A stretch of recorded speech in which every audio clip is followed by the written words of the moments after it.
Good morning, everybody. My name is Ross Treffert. For those of you that do not know me, I am on the Jay Schmidt Group of Keller Williams, and Janine asked me to fill in today. She had another obligation that she had to get to. So this week in our team, we have been going over our 2021 goals and what we want to accomplish, not only in our business, but also in every aspect of our life. As you know, or as you'll learn, real estate is a profession that, yes, it allows you the flexibility. You create your own schedule.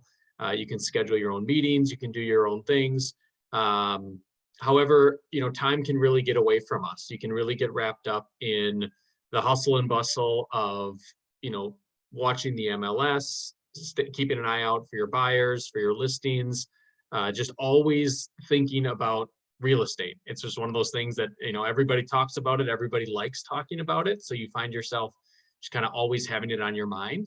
And it's nice to still build in a lot of those things that you want to focus on throughout the year when it comes to your family, your health, your faith, your relationships, and setting that time aside and really putting those goals in front of you so that you don't forget about those as you get wrapped up in the craziness of real estate. You can sometimes go weeks without having a date night with your spouse or spending time with your kids or your grandparents or whatever it is. And we are fortunate enough to be in a career where you don't have somebody right over your shoulder checking out what you do every day and making sure that you're getting things done. Obviously, if you're not doing the activities that are asked of you, you're not going to be having the success of the business that you want. But at the same time, if you're also not putting in time for yourself or for your family, that stuff's not going to get accomplished either. So every single year, as part of our annual planning, the Jay Schmidt Group does a really nice job, and Janine leads this for all of us, is really writing down what do we want to accomplish, how are we going to get there, and then having someone to hold you accountable is probably the most important piece because, obviously it's November right now. I'm doing this for 2021. Who says, I'm going to have any of this remembered or doing any of this in July of 2021? So it's really important for us to share our goals, share your ambitions, share the things you want to do throughout the year with each other so that when we see each other, when we run into each other, I can say, hey, Reagan, how was that? How were those family get-togethers that you were planning on doing in your meetings? And then if you, as an accountability partner, if those are things that you're not doing, then obviously you kind of reset. It becomes front of mind. So this is an important exercise to do, not only initially so that you can get it out on paper, but it's an important exercise to revisit as you go throughout the year. And again, just hitting that reset button every couple months in your business to check in on what you're doing, both in real estate, but also in your personal life. So that's what we're going to kind of go through today. The exercise that we have is something that I did earlier this week with Janine, as I mentioned, and it really makes you think and put some things on paper that you want to be held accountable for and you want to hopefully try to meet. So without any further ado, we'll go through and start on what Janine has put together. I'm sure that Janine has zero problem, sharing this with all of you, but I'll either send this over to Julia or to Janine's assistant, Jordan. We'll get this emailed out to everybody so that you can print it out and just write it down. And like I said, just keep this on your desk or in your everyday bag or something like that so you can pull it out and revisit it. So the first exercise is something that I really enjoy doing. And the reason I enjoy doing it is a few years ago, a good friend of mine actually challenged me to put together a 1 year, a 3 year, a 5 year, and a 10-year vision. And essentially what you're doing is you're essentially describing your life to yourself 5 years from now. So you are yourself 5 years from now, and you're writing back to yourself today saying, these are the things that we're doing, and this is how life is going. And so for me personally, I've always had an interest in growing my rental portfolio. Right now, I currently have two properties um, that I purchased. I think I purchased my first one 2 years ago, 2.5 years ago. And the goal is to eventually get up to, I guess, as many as I can manage without losing my mind. But essentially just having that supplemental income. Um, the other thing I want to mention this as far as before we get started here, I told this to LA Thomas. LA and I actually went through this exercise a little bit together. But the thing to always keep in mind when you're talking about a 5 years from now and then a next year, as far as your 2021, always keep this in mind when you're writing down these big goals for 5 years. People always overestimate what they can do in 1 year, and they severely underestimate what they can do in 5. If you think about where you were in your own life 5 years ago and how much it's changed or how much you've grown or evolved or learned, whatever it might be, you might have thought 5 years ago, I would have never wrote that down or done that or had that a dream or that accomplishment. Um, it takes a lot, time is one of those things that as you dedicate more and more time to a craft or to a skill or whatever it is, you get really good at it in 5 years. You might want it in 1 year. That's obviously the goal. We're very impatient creatures. So you want to get it done right away. And I think that's where, without accountability, you kind of lose sight of some of those goals. So just keep that in mind when you're going through this exercise. 5 years from now, I mean, dream big. Like I probably should have put on here 50 rental properties, not just 10. And just other, crazy things to think like, why not just write it down and then see if it happens? So again, just going through it at that point, I would be celebrating my 8th year in real estate. I started in 2017. So in 2025, I would be, finishing up my 8th year, starting my 9th. And my goal is to be doing $10 million of real estate a year in production. My wife and I, we don't have any kids, but I would like 2 children at that point, God willing. And then I love our current dog. I want another dog. So adding to the fur family there. 4 amazing family trips every single year. And you know what? Maybe that's not even enough with the success that you can possibly have and the life that you can create. But the reason I wanted to put this on here is because, again, scheduling these things for myself and my family to start the year, rather than trying to fit them in between, working with clients or trying to get listings or lead generating, put this in here as something that you're not going to compromise on. I'm doing 4 trips a year and they are amazing, or 1 trip, it's a week long or 10 days long.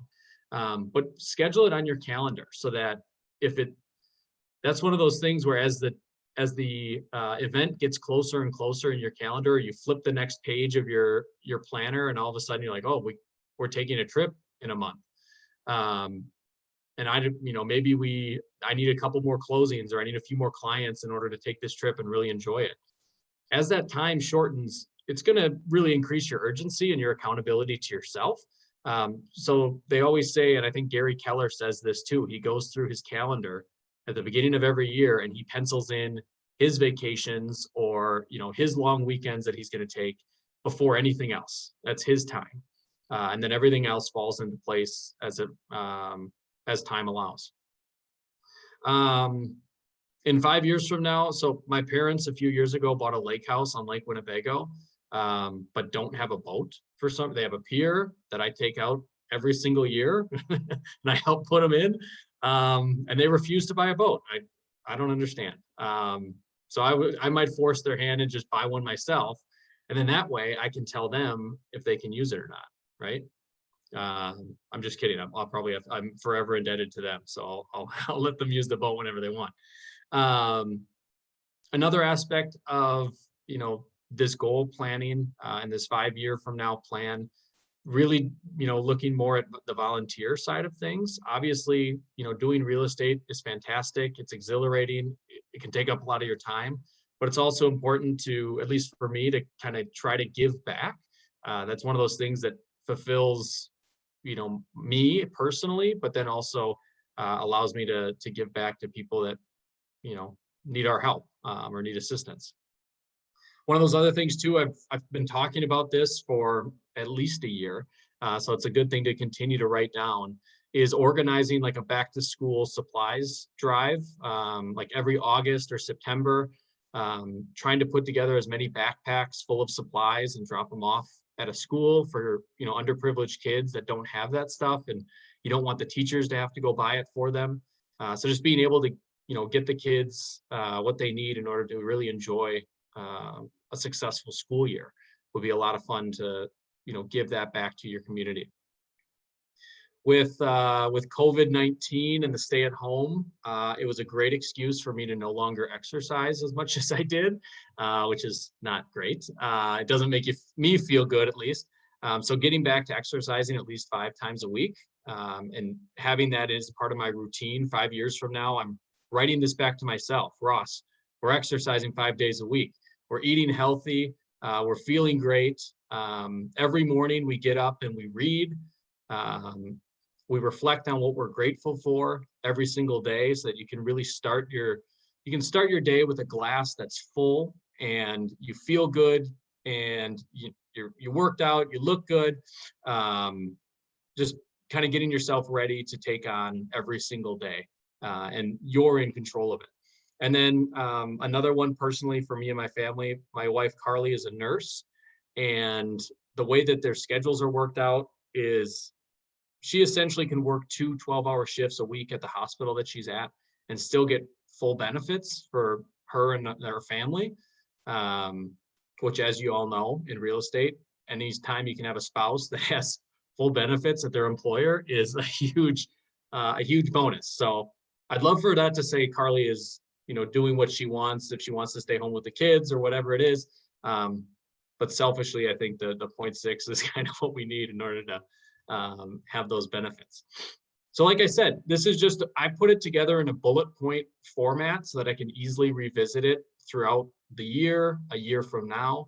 A lot of people will sometimes put this into a full paragraph, so they'll actually write a letter to themselves.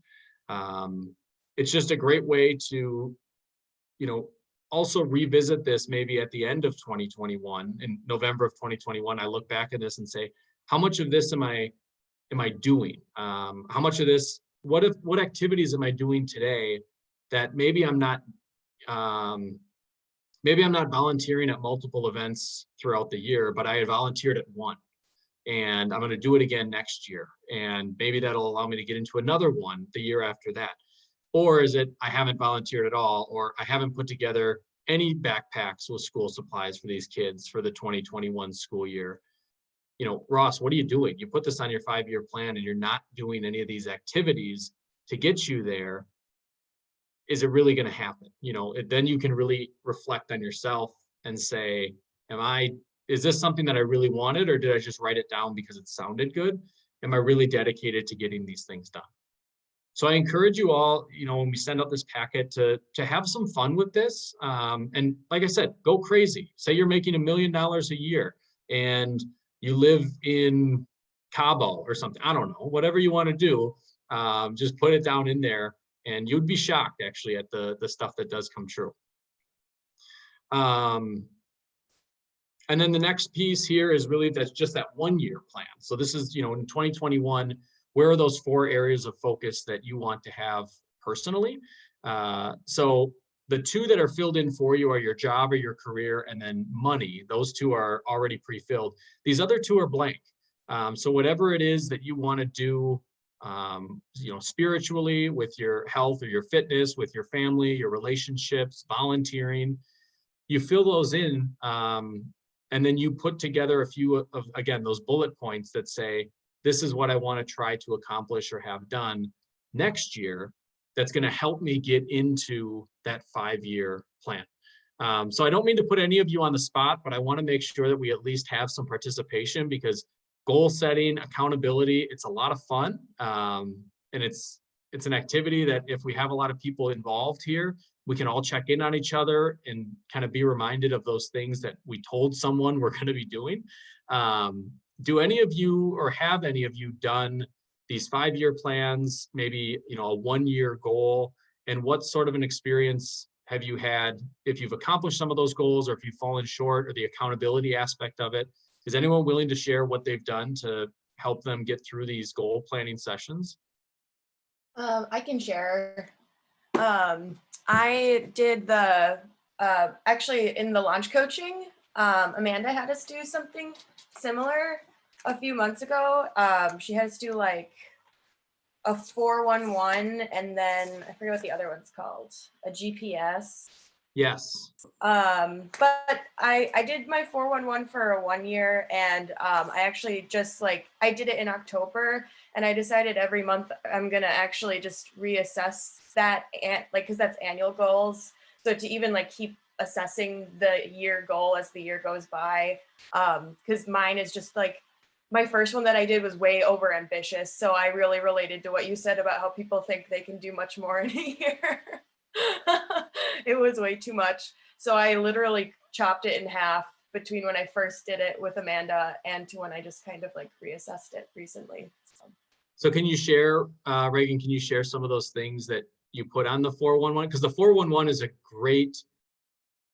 it's a great activity to hone in on just the individual tasks or things that you need to do in order to accomplish those bigger goals. Do you remember, can you share some of those 411 things? I got them right here. Yeah. Yeah, let's hear it. So my annual goals for 2021, and I'm doing real estate part-time. I'm still full-time at my other job. So my goals might be less lofty than others. But mine was to get a reliable vehicle for myself as a personal goal.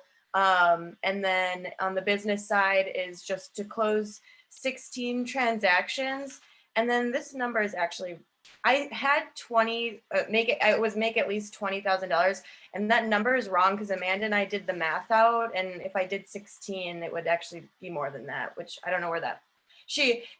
And that was the other thing that she did, is she taught me how to it's somewhere in my notes, I'll have to look back at it, but she explained an average transaction. You're mostly working with buyers early on, so that's a 2.4 commission, and then she broke it down month by month. But I should probably get those numbers on here so that I can look at that every month as well. She made it very measurable and realistic. So. Yes, it really is. We have that in this document. So even if you just want to pull that one sheet out of this document, when we email it to you, you can fill it in. Yeah. Maureen Stale led this session. I think it was last year or 2 years ago. She leads it every year, but obviously with COVID this year, we weren't able to do it in person. But you're exactly right, Reagan. You could write down your units. You could write down your commission. So if you work more with buyers or you work more with sellers, and you could write down your average price point. And by tweaking or focusing on all three of those, or just one of those three items, you could exponentially change your income. It was crazy. She was showing, even if you were selling, houses in $200,000 range or the $150,000 range, first-time buyers I'm working with, starter homes. If I just go ahead and shift over to a neighborhood where the average price point is $300,000, and I still do 16 transactions, I'd increase my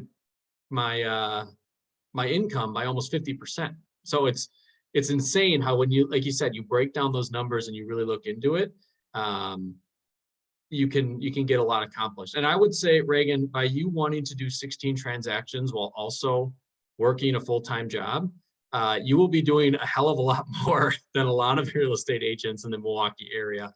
That's a lot. I mean, that's a 2 transactions every month and a half.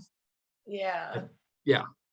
Good for you. It's a lofty goal, but I'm also reading this because they told us to read this in the Ignite course, and it says to aim high. So I figure if I shoot for 16, I might hit 12.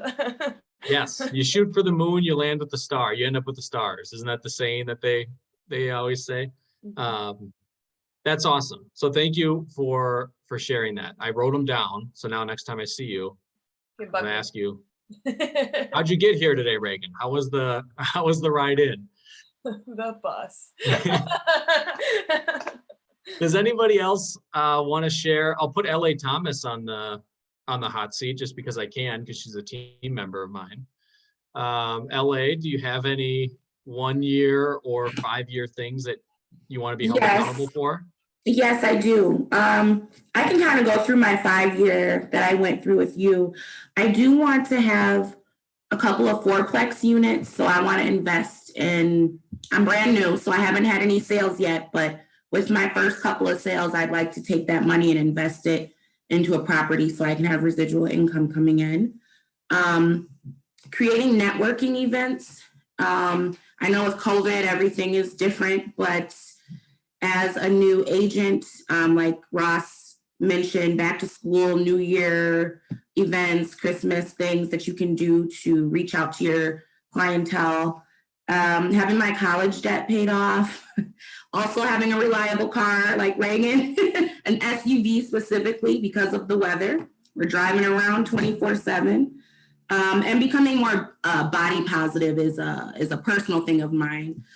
So just kind of intertwining, you know, healthy eating, even though we have a busy schedule, and getting a workout in just to clear my mind, and actually putting that time in and not putting it to the side regardless of what else is going on, making that a priority.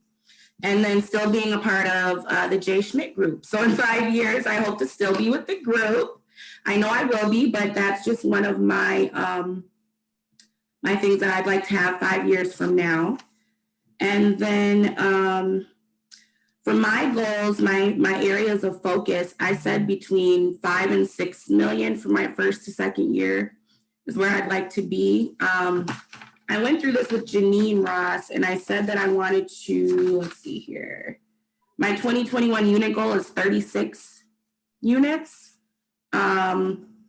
And the volume would be about, Janine said, 4 million is good. I mean, 3 million is great, but just for my first year, not to overthink and pace myself, and understand, just as well as everyone else said, that the first year, don't put too much on your plate, because 5 years from now you can accomplish, you know, it's doable. So those are just some of the concentrations I had. I love that. And there's a lot of, I mean, getting even more specific, and Reagan kind of talked about the 411. And if you all listen to podcasts, if you like podcasts, there's the One Thing podcast. James Woods leads it. Personally, to me, his voice is a little irritating, but I fight through it. I work through it. But what he does is he literally gets things down to the individual activity. So your lofty goal, so the one that I always remember, the one that's most clear to me, is when he helped a woman who wanted to go, just wanted to get more healthy. She wanted to join this like group fitness class at the local YMCA or her local gym. He said, okay, well, what do we need to do in order for you to really commit to that? And she's like, well, I need to sign up for the class. He's like, okay, yeah, but what do we need to do to get you to the class? She's like, well, you know, the class is at 5:30, so I need to make sure that, you know, I'm done with work by 5:30. Okay, well, then what do we need to do to actually get you out of the house into the class? And ultimately, through this whole line of questioning that he did with her, it took like 15 minutes for them to go through all this. It ultimately came down to she needed to have her gym shoes on her feet at like 10 after 5 or something like that. And it was the most simple, basic thing is I just need to put on my gym shoes. And if I do that, that'll remind me, okay, you've already done this. Just keep going. Like, just go to the class, right? You have so many other things that you could put in front of you as obstacles or excuses. She said, all I need to do is put on my damn shoes, and then I'm ready to go. So when it comes to these big lofty goals that you have those goals. LA, put in that you want a fourplex. But there was another speaker from Keller Williams. He's like a legacy guy down in Florida, and him and his wife wanted to purchase a beach house. And so he said, okay, well, I'm going to put, I think it was $2,500 of every transaction that I close into a savings account. And that'll be our down payment for our beach house. And he goes, all of a sudden, in like 3 months, I had X amount of money sitting in an account and we went ahead and put a down payment on our beach house. So if you really know that you want a fourplex and you want to spend $250,000 on that fourplex, you need to put 25% down because you're not going to live in it. What is 25% of $250,000? How many transactions am I going to do? Okay, I'm going to set aside $500 from every transaction, and I'm just going to put that into an account. And you will be shocked at all of a sudden you just look and you're like, I have enough to buy a fourplex. Holy crap. So it's putting those little tiny, putting those lofty goals ahead of you, but then breaking it down to literally just this most simple thing to do in order to accomplish that goal, and then just create the momentum moving forward that now you're building these habits, and you're never going to look back. So for like me, if I want to read every day, and I was really good at it, and then again, I had excuses of stay-at-home orders and COVID and all this stuff changes. I got out of reading, and now I don't do it every day because it's more of a chore to do it than it is a habit. So for me, it's like just put the book somewhere where as soon as I get up, I see it and I just grab it and I read, or have an alarm on your phone that comes up. Whatever it is, just try to think of individually what you can do to break down these big goals that we see here into an individual task. So for personally me with my marriage, date nights, like what can I do to make a date night really easy so that when the day comes, I hate planning things. I'm not a planner. I'm terrible at planning. I'm very spontaneous, spur of the moment. So personally, I would be okay with just coming home from work and being like, oh, tonight's a date night. Let's go somewhere. My wife does not like that. She likes to know what we're doing a few days ahead of time, like a normal person. So we need to discuss a way for us to be on the same page that, this is going to be our date night. Nothing is going to get in front of that. It's on my calendar. It's on her calendar. Yes, it feels weird to schedule things like that as if they're appointments. But at the same time, the way I try to phrase it in my head or spin it in my head is that these are the priorities that I have. Everything else is just going to happen, or if I have time to get to it, I'll get to it. But if it's on my calendar that I want to read, or I have a listing appointment, or I have a coffee with a lender, that's a priority for me. I'm doing that. Checking MLS for a buyer at 5 o'clock at night. If I have the time, I'll do it so I can check it. But otherwise, those other appointments that I have, or that lead generation that I have, or the date night I have with my wife, it's on the calendar. It's not moving. That's my priority. So that's kind of the way that I try to spin it to her or sell it to her in a good way, so she doesn't think that she's just an appointment on my calendar. Okay, so you go through these 1-year goals. Again, this is not something where you do it and then you put it away and then you revisit it next November and you're like, oh crap, I didn't do half this stuff. Really try to revisit this every. Actually, I get to that later on as far as how many times I want to revisit this. So I'll share that with all of you. This is similar to what Reagan was talking about in regards to a 411. So you put on here your big goal or your one thing for the year. For me, I'm going into my 4th year, starting my 4th year of real estate. So I have 3 years worth of past clients that I can lean back into or reconnect with if I've done a poor job of staying in contact. What are the ways that I can do that very easily with these clients? So for me, if you were on, I think I taught Ignite it was Ignite a few weeks ago. I'm big on handwritten notes. It's something that my mom taught me growing up, and I know the impact that they can have on people. I know the impact that it has on me when I receive them from people. It's a really good feeling. So I try to build that in, handwritten notes, 2 notes a day, time block for it, and then try to figure out milestones that people have in their life for birthdays, anniversaries, house anniversaries. When you sold them the house, like what a great time to send someone a card to say, hey, how are you? Holidays are milestones. So if I go through and I write 2 notes a day, I have, I think, maybe 90 past clients ish, 80. It'll in 40 days, I've written to everybody, right? And so I want to make sure that I'm not overwriting these people where they're like, geez, another card from Ross, it's crazy. But I have a reason to write to those people. And maybe they're not clients, maybe they're other people in my sphere that I know. I see things happen to in their life on Facebook or whatever it is. Other agents in the office. It's really fun to sometimes look at like those monthly rewards that people get, or those monthly recognitions that people get. And the ones that, you know, Charlie calls out specifically as far as people that are doing the right things, and maybe that's their first time on some of these awards, just to write them a quick note and drop it in their mailbox at the market center. And they come in and they see that from, you know, someone that maybe they haven't talked with that much, or, you know, they know that they're being watched and they're appreciative of the fact that you're celebrating their success. I mean, come on, that's the best feeling, to have that waiting for you. So the handwritten notes, and then Janine actually pushed me a little bit further, and she said, Ross, you need to commit to taking 10 notes out every Monday and putting it on your desk. So that those 10 note cards are sitting on your desk. You do 2 during the week every day, and there's your 10. Quick question. Yeah, go ahead. Sorry. I'm just curious with the handwritten notes.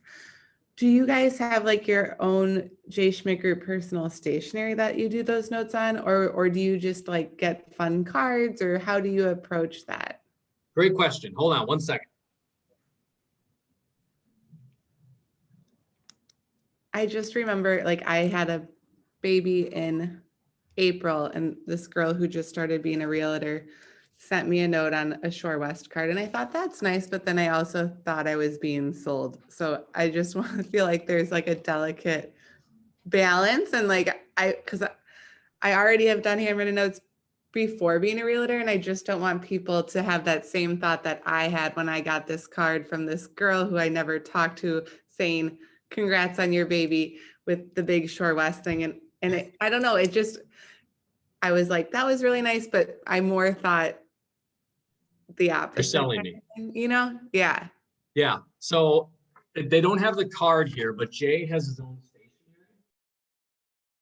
So there's these that we can like write on, and then you put it in a letter and off it goes. One of the other agents on our team, Jackie Rubin, she is like the guru for all things gifts. Like it's just built in her. I don't know how she does it. So she's got this card with her info on it, and then the back of it's like a postcard. It's got her little, you know, realtor stuff on it. But she wrote this to me one day when I was having a bad day and left it on my desk, and it completely turned around my attitude. So like the power of these handwritten notes. So this is one that she does. She has those.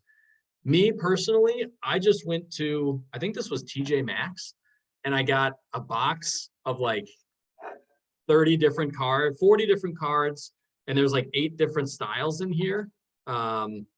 This nautical one here, in case I ever buy my tri-tune boat, I can write a note to myself. I have these cards, Home Sweet Home. I send those on people's anniversary. So it can be a 1-year anniversary for a house that I sold them. It can be 2 years ago, 3 years ago, 6 months ago. It can be yesterday or today I sell them a house, whatever. And then I just ordered these on Amazon. They were like $12. Again, all different kinds of cards, different styles, but basically congratulations on your new home is what those are. And then one other question, I'm sorry. Please, thank you cards. Yeah, go ahead, Bridget. Do you put these anniversaries, I know you can have it like in command. Is that where you're getting alerts, or are you putting them in your like KW Google Calendar? Just trying to think of organizing this type of thing. Hopefully you'll be a better organizer than me. Command is best. Yes, do it in command. I will pitch command right now that you have to do it in command. Personally, I have a Excel spreadsheet of all of my transactions. So I do 2020 transactions, and then I have 2019, and then 2018. And then what I do, and it's super old school and like the most archaic way of doing it, but for November, I'll highlight in blue all of the notes that I need to write for that month. And as far as home anniversaries, right? So I'll go 2018. In 2019, I had, oh, look at that, I did have 2, okay. So I got to write those this month. And then next year, I'll be able to highlight the ones in November that I sold in 2020. So those are all things that this is how I keep track of things. I built this before Command was, a thing, and I just haven't gotten away from it yet. But however you want to do it, I know, Bridget, that Command has the opportunity for you to put that in there, and then you can just run a simple report and print it out and just have it sitting on your desk. And you just, cross people off the list as you send them the cards. You can do that for, I think, any date, like home anniversary, their birthday, if you have it, wedding anniversary, if you know what that is, or if you see it on Facebook, then you can add it into Command. And then next year you can send them a card for that, or their kid's birthday. Like, as we all know how creepy Facebook is just by the fact that it listens to whatever it is we say we're going to buy. But now, like, you can look at it and obviously store all of these milestones in Command, and then just have a sheet that prints out. That's probably the best way you can do it, because you can take all that with you. Great question. But then my notes too, I always get in my own head a little bit too much as far as like what the note should say, like it should. But honestly, like I keep this on my desk because I look back at it. Like Jackie wrote me like 8 words and then just put it in a note. And that completely changed, like the way that made me feel was awesome. It doesn't have to be this super, like, it doesn't have to be a 5-paragraph essay that you're writing these people. It's just a real simple thing. And then the other thing too, Bridget, as far as, what do you say, or you don't want to feel like you're trying to sell people or get business from them. I'm of the mindset that I just want to check in with them and see how I can help. I don't ever ask for business. When I write to clients that I've sold a home to last year or 2 years ago or 3 years ago, I always just say, as crazy as it sounds, you've been in your house for 2 years. It was great working with you, and I'm excited to catch up sometime soon. If you need anything, contractors related or home, real estate related, please don't hesitate to reach out. Talk to you soon, right? Just something as simple as that, where I'm not asking, hey, do you know anyone in your neighborhood that wants to sell a house? Or are you guys selling your house? It's just simply checking in and, reach out to me or call me if you have anything. It also is a really easy way. Again, this is how I think of it, or why I do it mostly, because I'm a lot of a chicken. If I haven't talked to someone in like 6 months, I'm embarrassed to call them and say, how are you? I haven't talked to you in 6 months, and now I'm calling. The handwritten note is a really innocent way to talk to them. And then it gives you a really easy way to follow up with them if you call them 2 or 3 weeks later or a month later. And I almost guarantee it, they will reference the fact that they got your card if you haven't talked to them. I've had countless clients say, oh, you got your end of the year card. We love getting that holiday card, whatever. And then you can talk about that, and then you can go right into your conversation. You catch up like old friends type of thing. So the handwritten note is a really easy way to say, like, hey, haven't talked to you in a while, but I'm still thinking about you. And I know we did business together. I hope you remember me. And then once you call them, they can't wait to talk to you.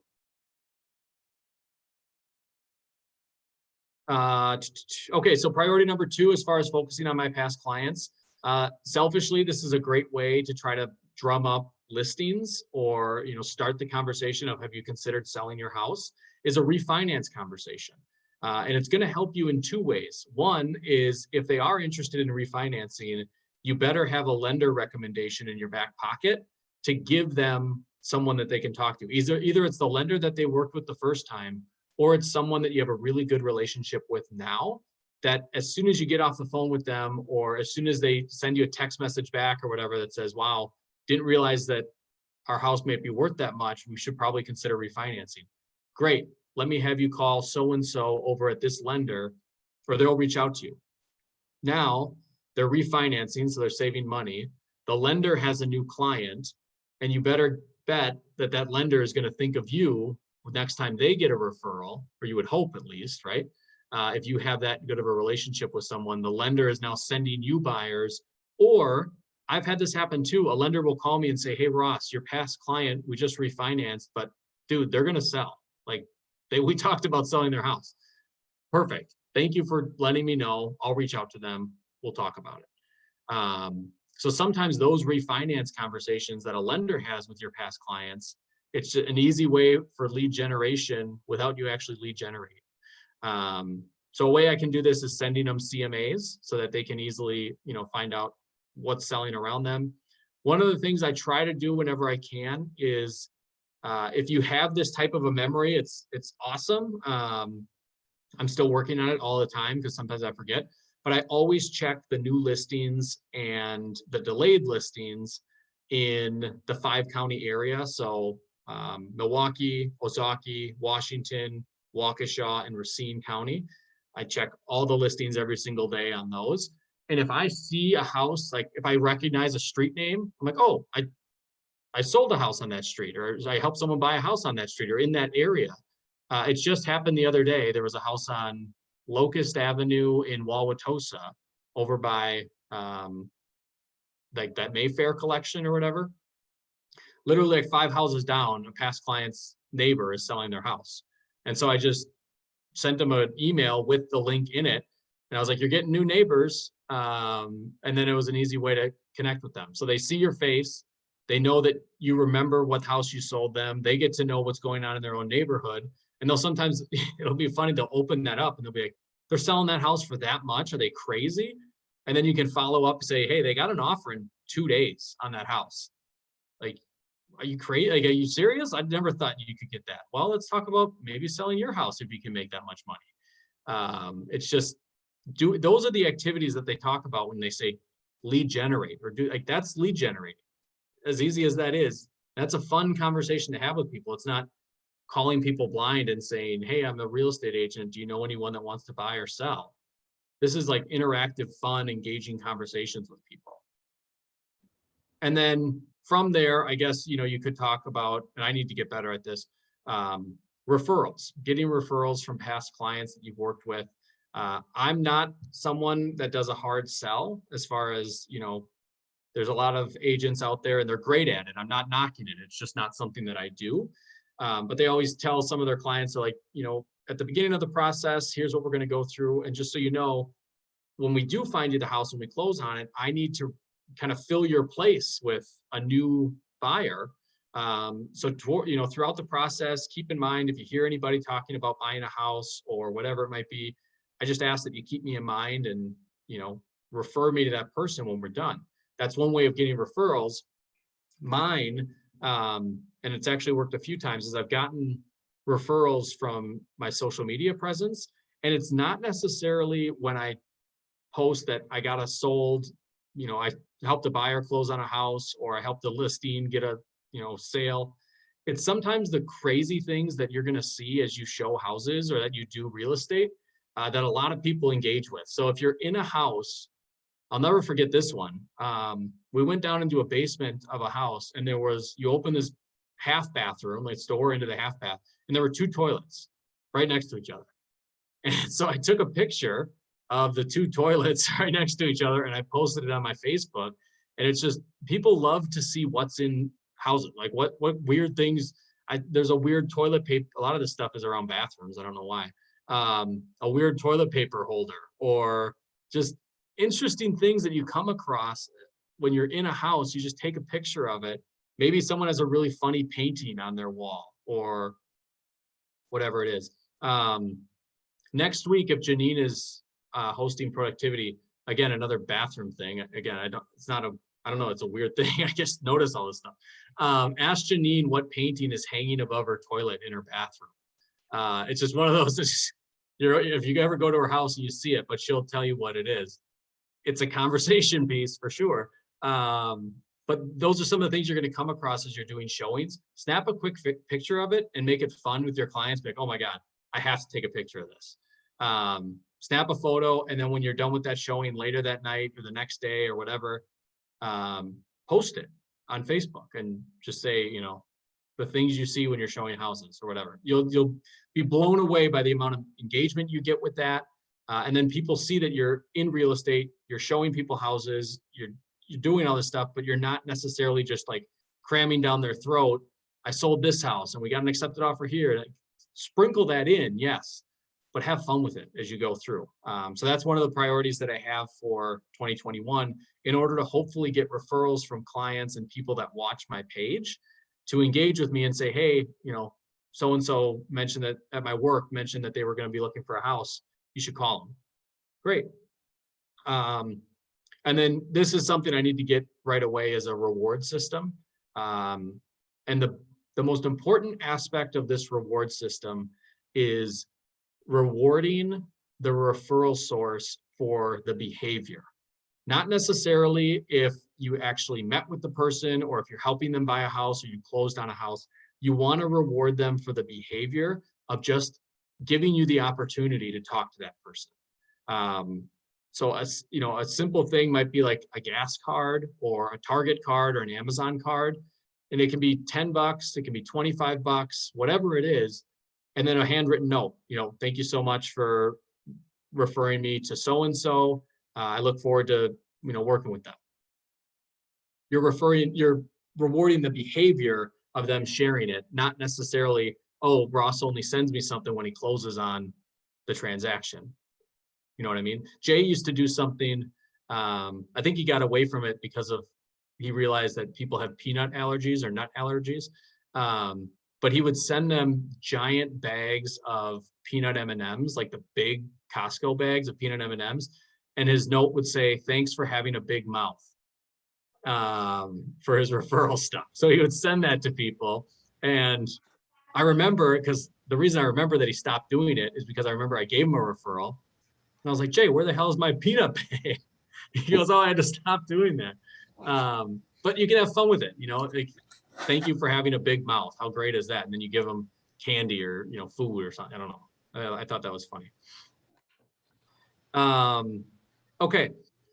So this next section is basically January through December, every single month. What are some of the small things that you want to get done or accomplish? Because breaking it down into these smaller chunks helps you eventually reach that lofty 1-year goal or that lofty 5-year goal.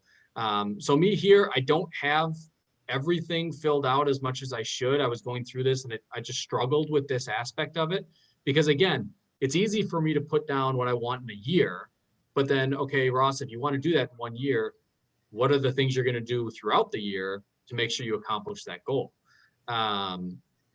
So this piece, go through this and try to have some fun with it, try to push yourself a little bit. I heard another real estate agent, it wasn't with, I think it was a Shore West agent. I think I read it in one of the magazine interviews that they did or something like that. But essentially what they said is they don't focus on a full year when it comes to real estate business, their goals or whatever it is. They try to put a number that they can hit or a transaction amount that they want to get to. But she said, I really focus on a 2-month span.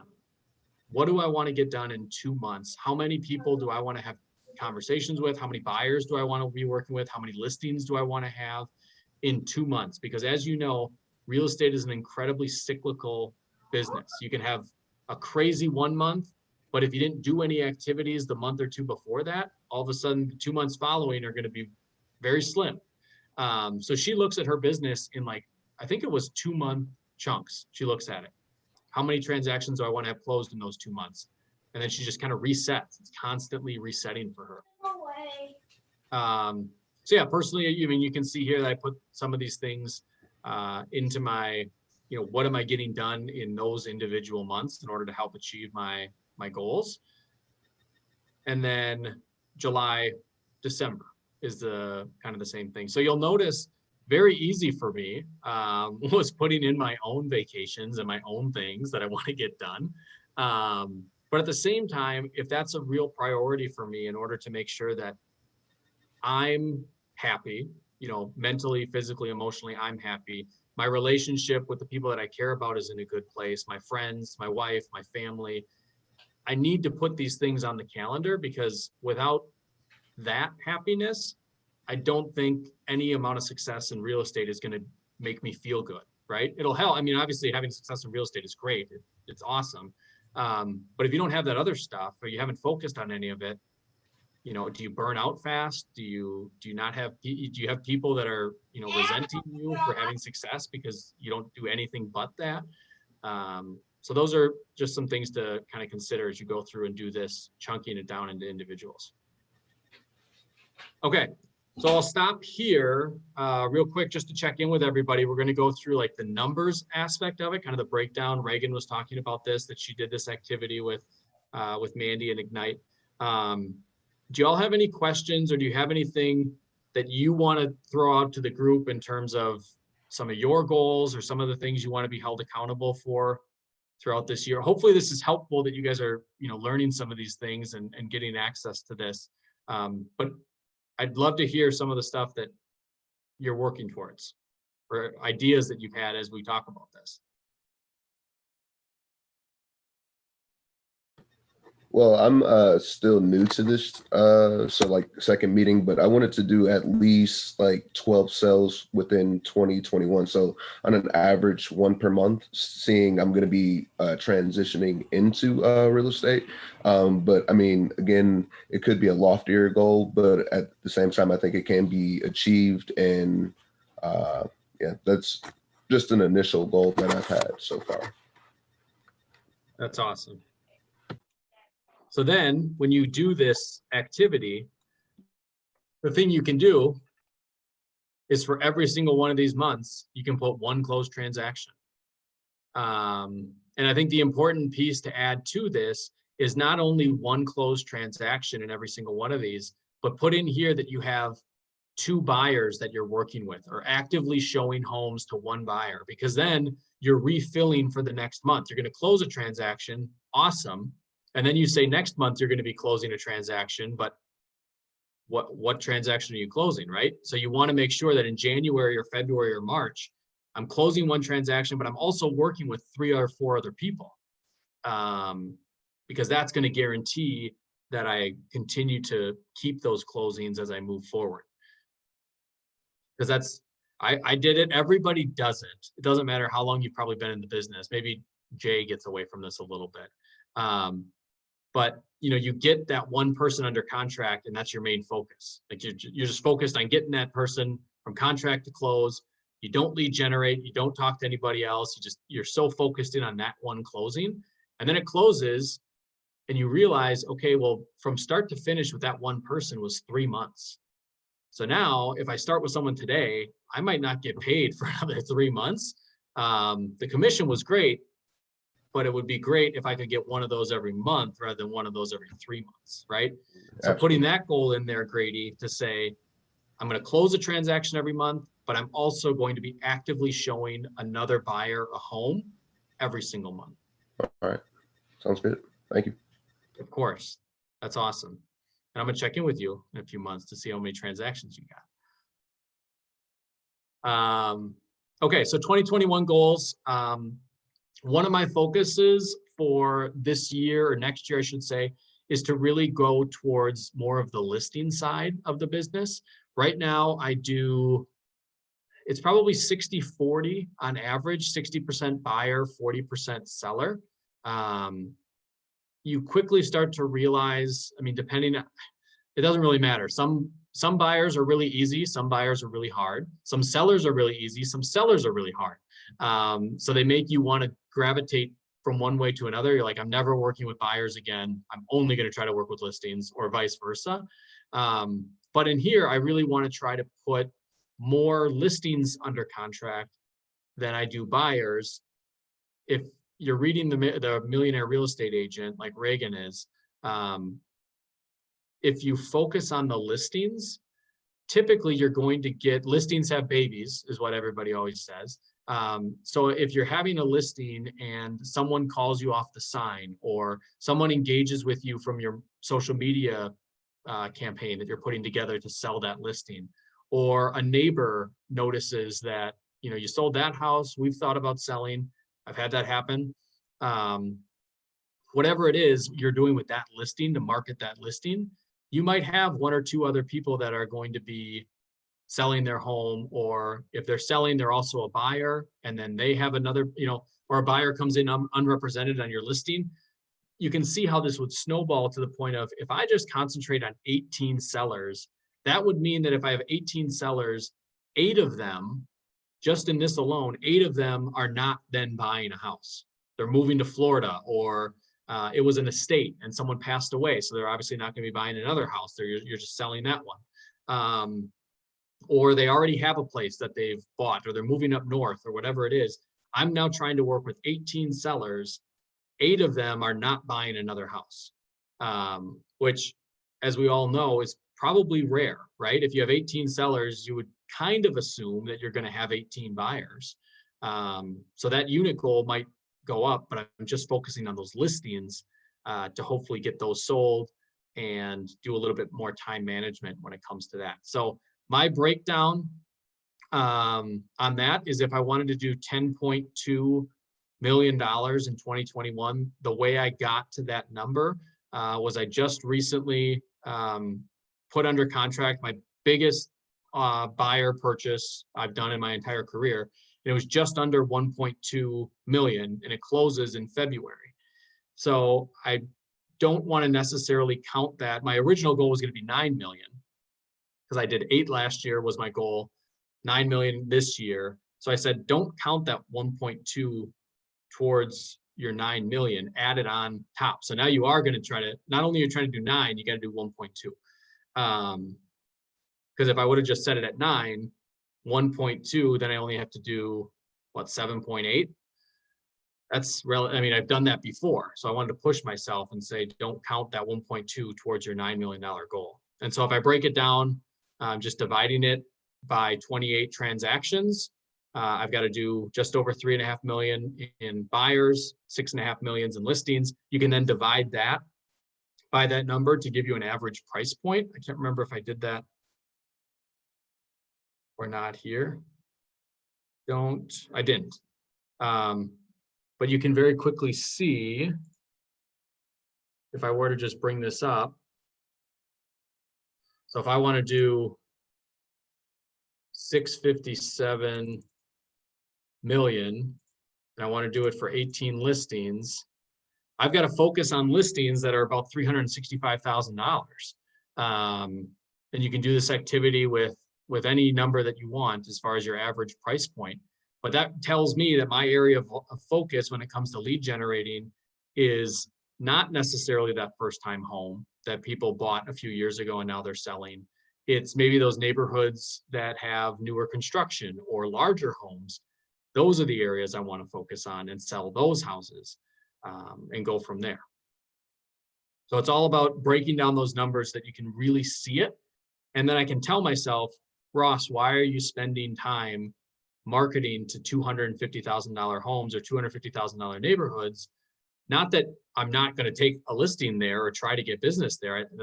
Those sell very fast, as Charlie will show you in all of the numbers that we run. But my main focus is getting that average price point up so that I can do less units and more volume. So you can go through and do that activity there. Again, with the way that our splits work and all of that, if I do 10.2 million, just under, it's about 180,000 in before tax income. So that's a goal that I have. How am I going to get there? Doing my handwritten notes, having a more regular social media presence, 2 open houses per month. I hope that if I have those listings, I can easily do the open houses. Sending CMAs to past clients. Reagan, we have a guest here, guest appearance. That's good. And then how am I going to have some of those conversations with clients or engage those clients? Plan out lunches or coffees or whatever it is to get together with clients. Go over to their place, and if they've done renovations, it's a great excuse to go over and say, I want to see what you guys did. I'll bring a 6-pack of beer, and we can just hang out. It's a great way to continue those conversations, stay top of mind. And then in 2020, so this is for those of you that have been in the business for a year, you can do this part of the activity when it comes to what business have you closed last year. It's going to be a good indicator of what you're able to do or possibly do next year. So I had 30 transactions last year, 18 buyers, 12 sellers. Where did they come from? Where do I want to lean in and really focus my efforts? I had a ton of sphere referrals this year, more than I've ever had. And it really made me realize, stop trying to chase new business. It's a lot harder to have conversations with people that you have no relationship with than it is the people that you've already sold a house, or you know their parents or whatever it is. Like, you can have those conversations a hell of a lot easier than you can with, you know, just someone that you just saw at an open house, or someone you just met on Zillow or whatever. Just keep that in mind. Ross, Yes. what's an ISA lead? So Jay recently invested in an inside sales agent. So this is someone that gathers our sign calls, our internet leads, and then sets the appointments for the agents to then go on. There's a different commission structure that he has for that, but essentially it's kind of like a round robin type of a thing that, you know, the leads get kind of handed out to each agent as you go down the list. So personally, yes, one of those was a seller and a buyer, and the two of them were just buyers. So those came from Jay's internal sales agent.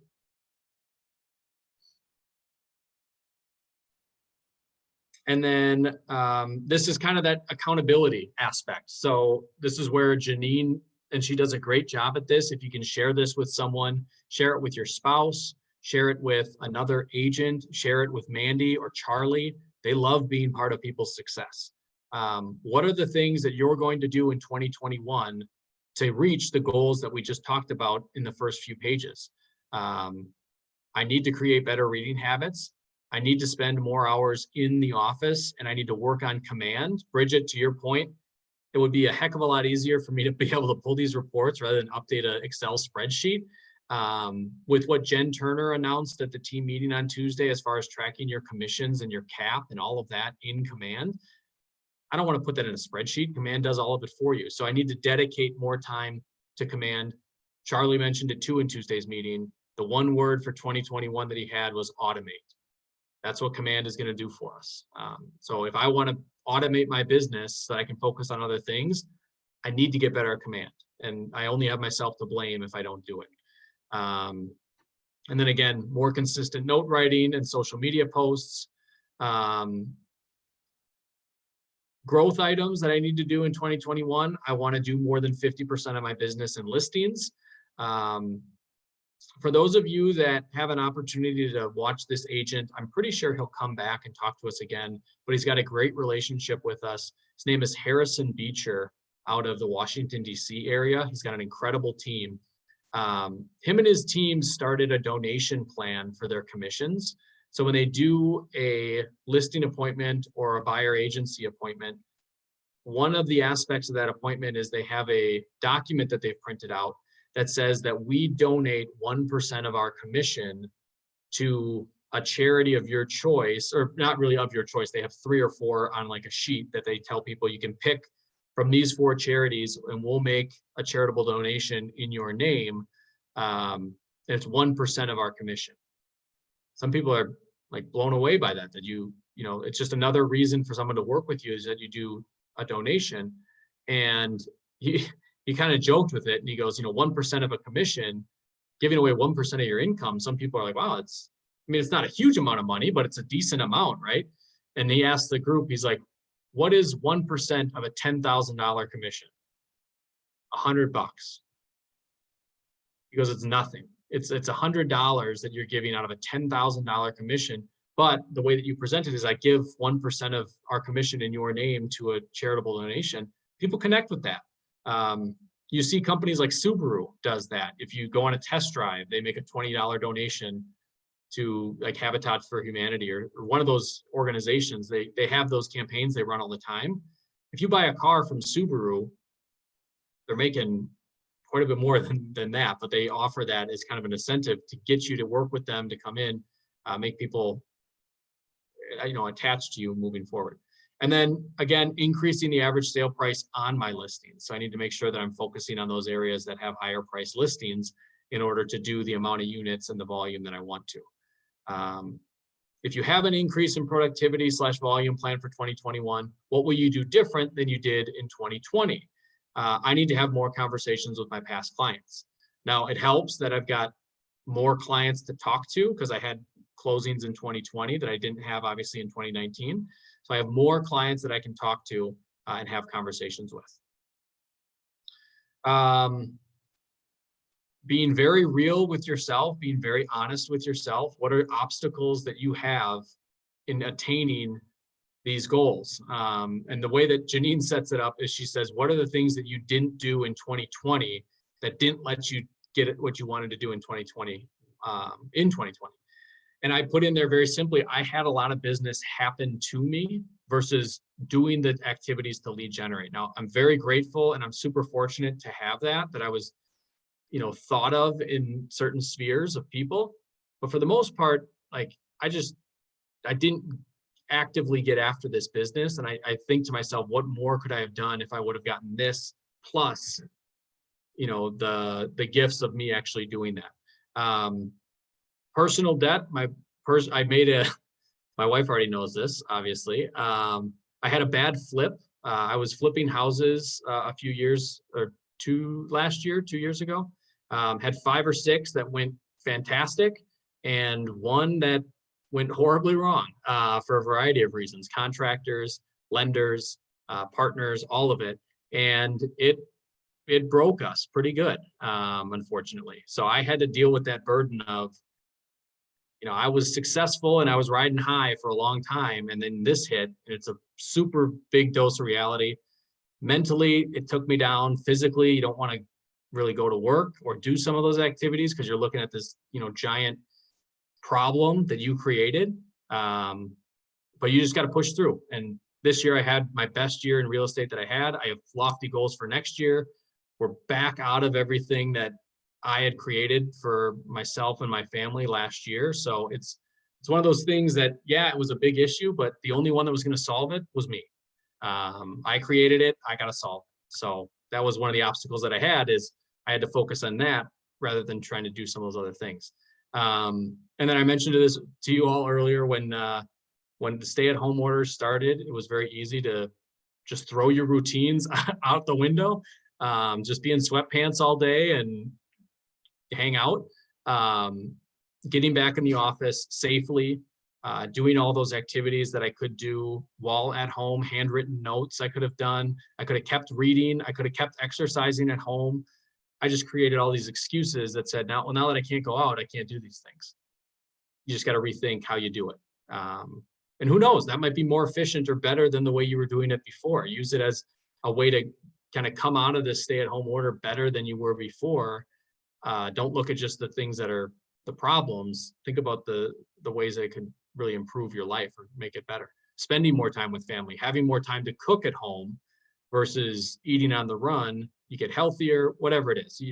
Those are things that you can strategize on, but I let the stay-at-home order kind of disrupt my whole life, and it shouldn't have. Actions that I'm going to focus on, again, 2 handwritten notes a day, reading and exercising daily.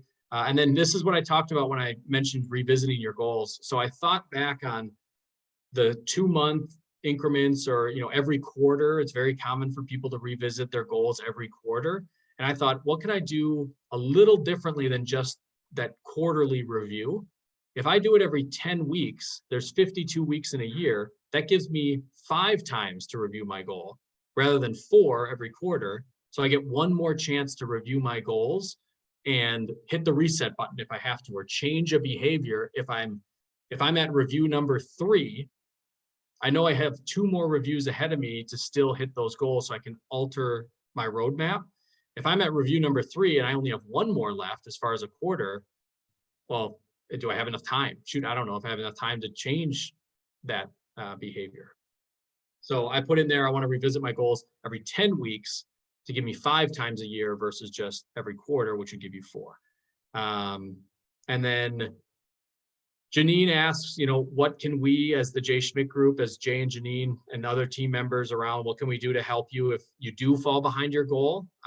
It's easy to beat yourself up and throw yourself a pity party when, Grady, if you don't get 1 transaction in a month and it throws off your thing, keep doing the activities, because then all of a sudden you're going to have a July where you have 3 closings. And you're like, oh shit, like I'm back on track for 12 all of a sudden. Sure. And, just focusing on the activities. Don't let the units or the volume get you down. Just keep going with those activities. Sounds good. And then the last page, Janine just puts this together for everybody to kind of think of. Because you're on a team, or we're on a team, your cap is lower because you have a split with your team. And so your cap is lower to the market center. If you're an individual agent, your cap, I think, is close to double this, or around 24,000. Yeah, it's double this plus the 3,000 in company dollar that you pay. So 24,000 you would take away. So if you did, LA mentioned she wants to do 4 to 5 million. If she works with 50% buyers and 50% sellers, putting that together, she's looking at making, maybe $90,000 with those average commissions.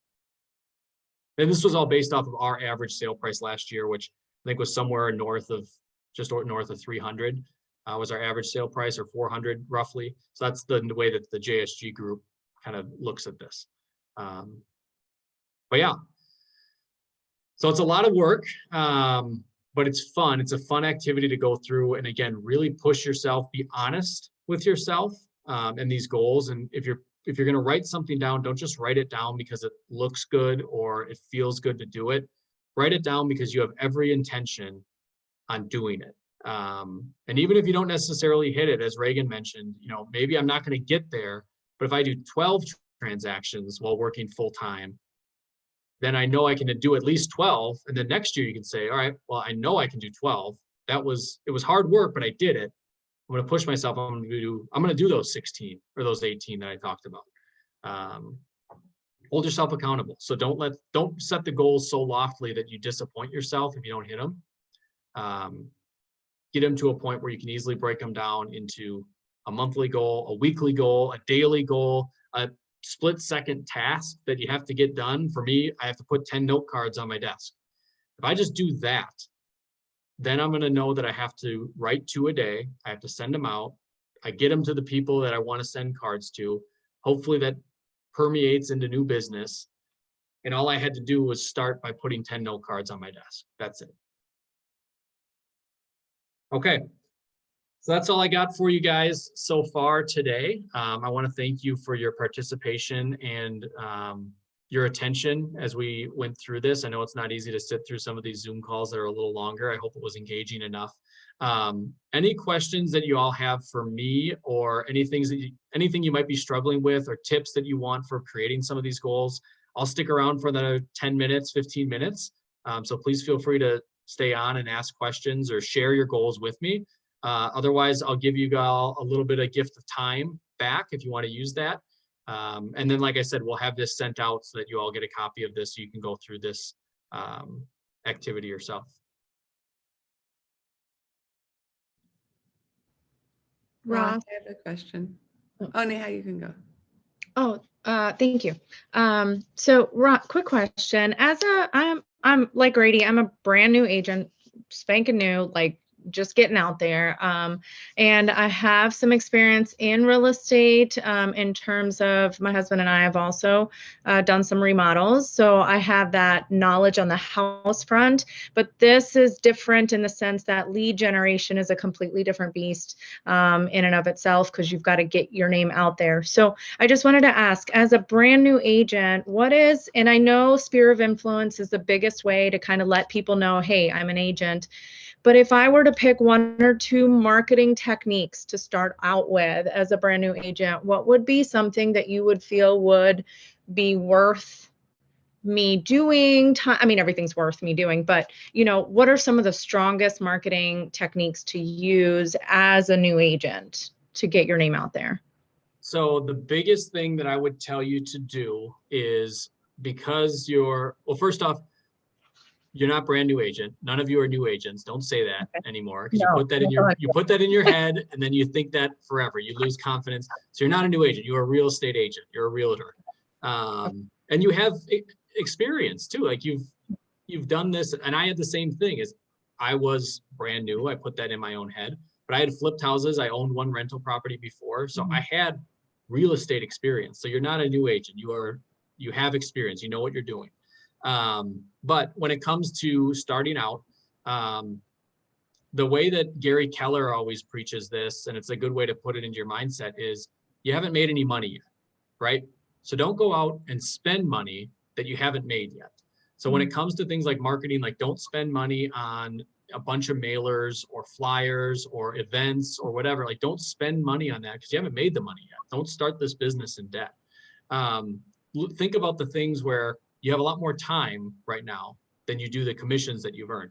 So I would focus on those things that don't cost you anything in terms of money, but things that you can lend your time to as far as doing the activity. So that would be, even if it's shadowing an open house, just to understand what it is, or to create a relationship with an agent that you like or that you're admiring. And then you can easily step in and say, hey, if you're gone this weekend or you don't want to do that open house, I've shadowed you before. We've got a good relationship. You know how I engage with people. I'll do your open house. So I would say doing open houses, you all have the ability to go and show houses. So if you're big into social media, this is something I didn't do, but I wish I would have. Look at houses that are vacant. If they're in an area that you want to start doing business in, schedule showings for vacant houses. Go through the house and do that social media thing where you take pictures of like weird things in a house, or just, you know, a beautiful day where you're out showing houses. Just take a selfie in front of the house, you know, out showing houses today.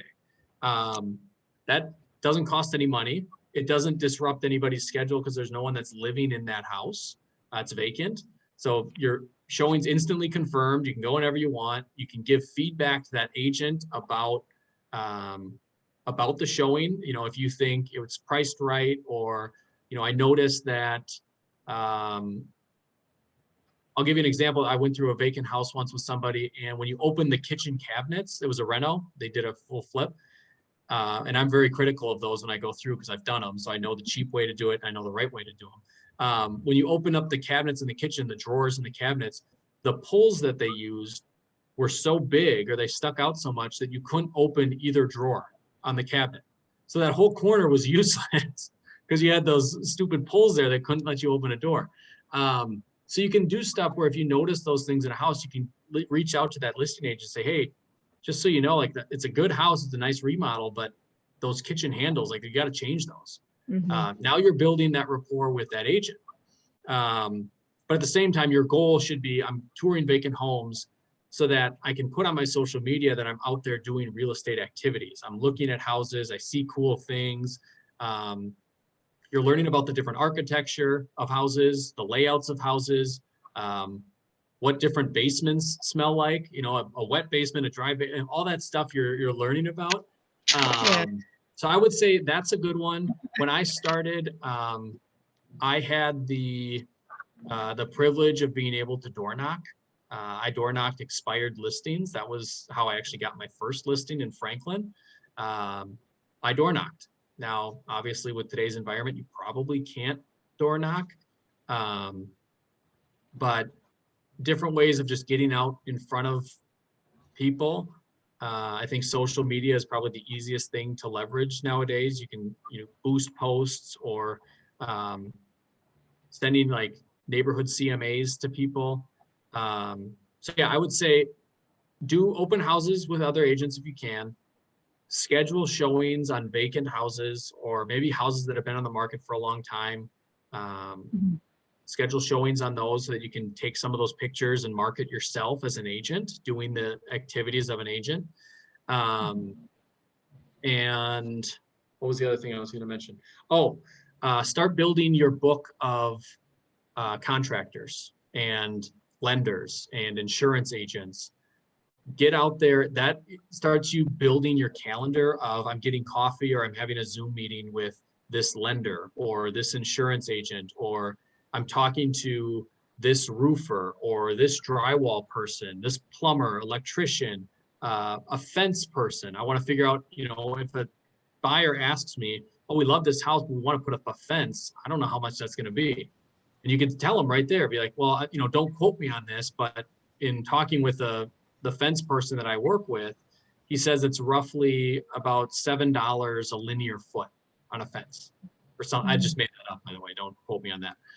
But you can tell that to your buyer and say, okay, well, roughly this yard, you're probably going to need like a 200-foot fence. And if it's X dollars a foot, linear foot on average, budget for, $2,500 for a fence. Oh, great. Okay. Like you're just being that's resource for them. And then the biggest important thing is you're having meetings. You're talking about real estate, you're increasing your knowledge, and then you're also increasing your address book or your contact list of helping your clients if, and not even clients, like it can be your aunt and uncle that just had a tub leak or something in their house. And you're like, oh, I got a plumber that I'll refer you to, or I have a drywall person I'll refer you to. Because the other thing you'll notice is that those contractors are also in people's houses. So if they hear that, oh, we're doing this because we're getting ready to move or we're putting the house on the market. Oh my gosh, like, have you guys chosen an agent yet? No. Well, if you're willing to, I've got a great agent that I work with all the time. We do business together. The same way that you share their name when your buyers or sellers say we need a plumber. Well, let me tell you about this guy that I work with. When that plumber's in the house and they overhear someone saying, hopefully you can train them to think of you. And all of a sudden you can reach out to that person and say, hey, I know you met with my plumber's name. His name's Roderick. I know you spoke with Roderick. He fixed your plumbing. He mentioned that you guys might be thinking about selling your house. Is that true? I'd love an opportunity to teach you or talk to you. So yeah. when you talk to a lender and you're having that conversation, how do you approach and I don't want to hog the time, but how do you approach that conversation with the lender? Are you saying, hey, I just am, trying to get a better understanding of what interest rates are like or what you guys offer as an organization, and so that I can educate my clients? Like, is that kind of what you're doing? Is that what the conversation sounds like? Yep. And don't worry, Neha, I do a great job of hogging the conversation. I talk way too much. So many questions. Okay. For those conversations, I have different mindsets on it. The first one is if you work with a lender that does a lot of business and has other real estate agent relationships, you might not necessarily be the first person that they think of when they get a referral, even though you're sending all of your business to them because you want to have it closed or whatever it might be. So sometimes the best relationships to build are finding out which lenders are young or new and they're hustlers.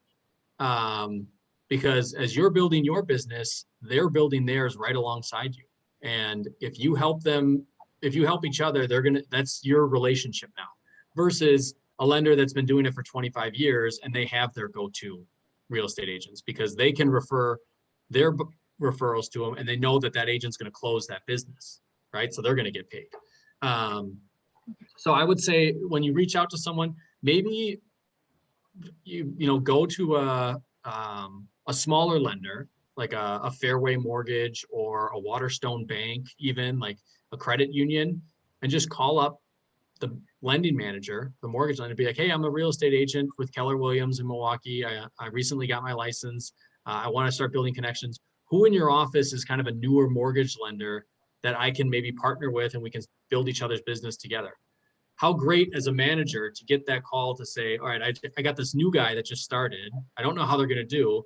All of a sudden I'm getting a call from another real estate agent that says, I want to give my business to your newest agent. There's no way they're going to say no to that. So that's the way I would start and just create those relationships and do it. I mean, obviously the goal is to get referrals, but lead with not expecting anything in return. Literally just get them to a point where you're overwhelming them with so many referrals that you're working with, or every single time you call, you have someone for them to call, that they feel guilty not being able to give you someone back. That's the type of relationship that you want to work on.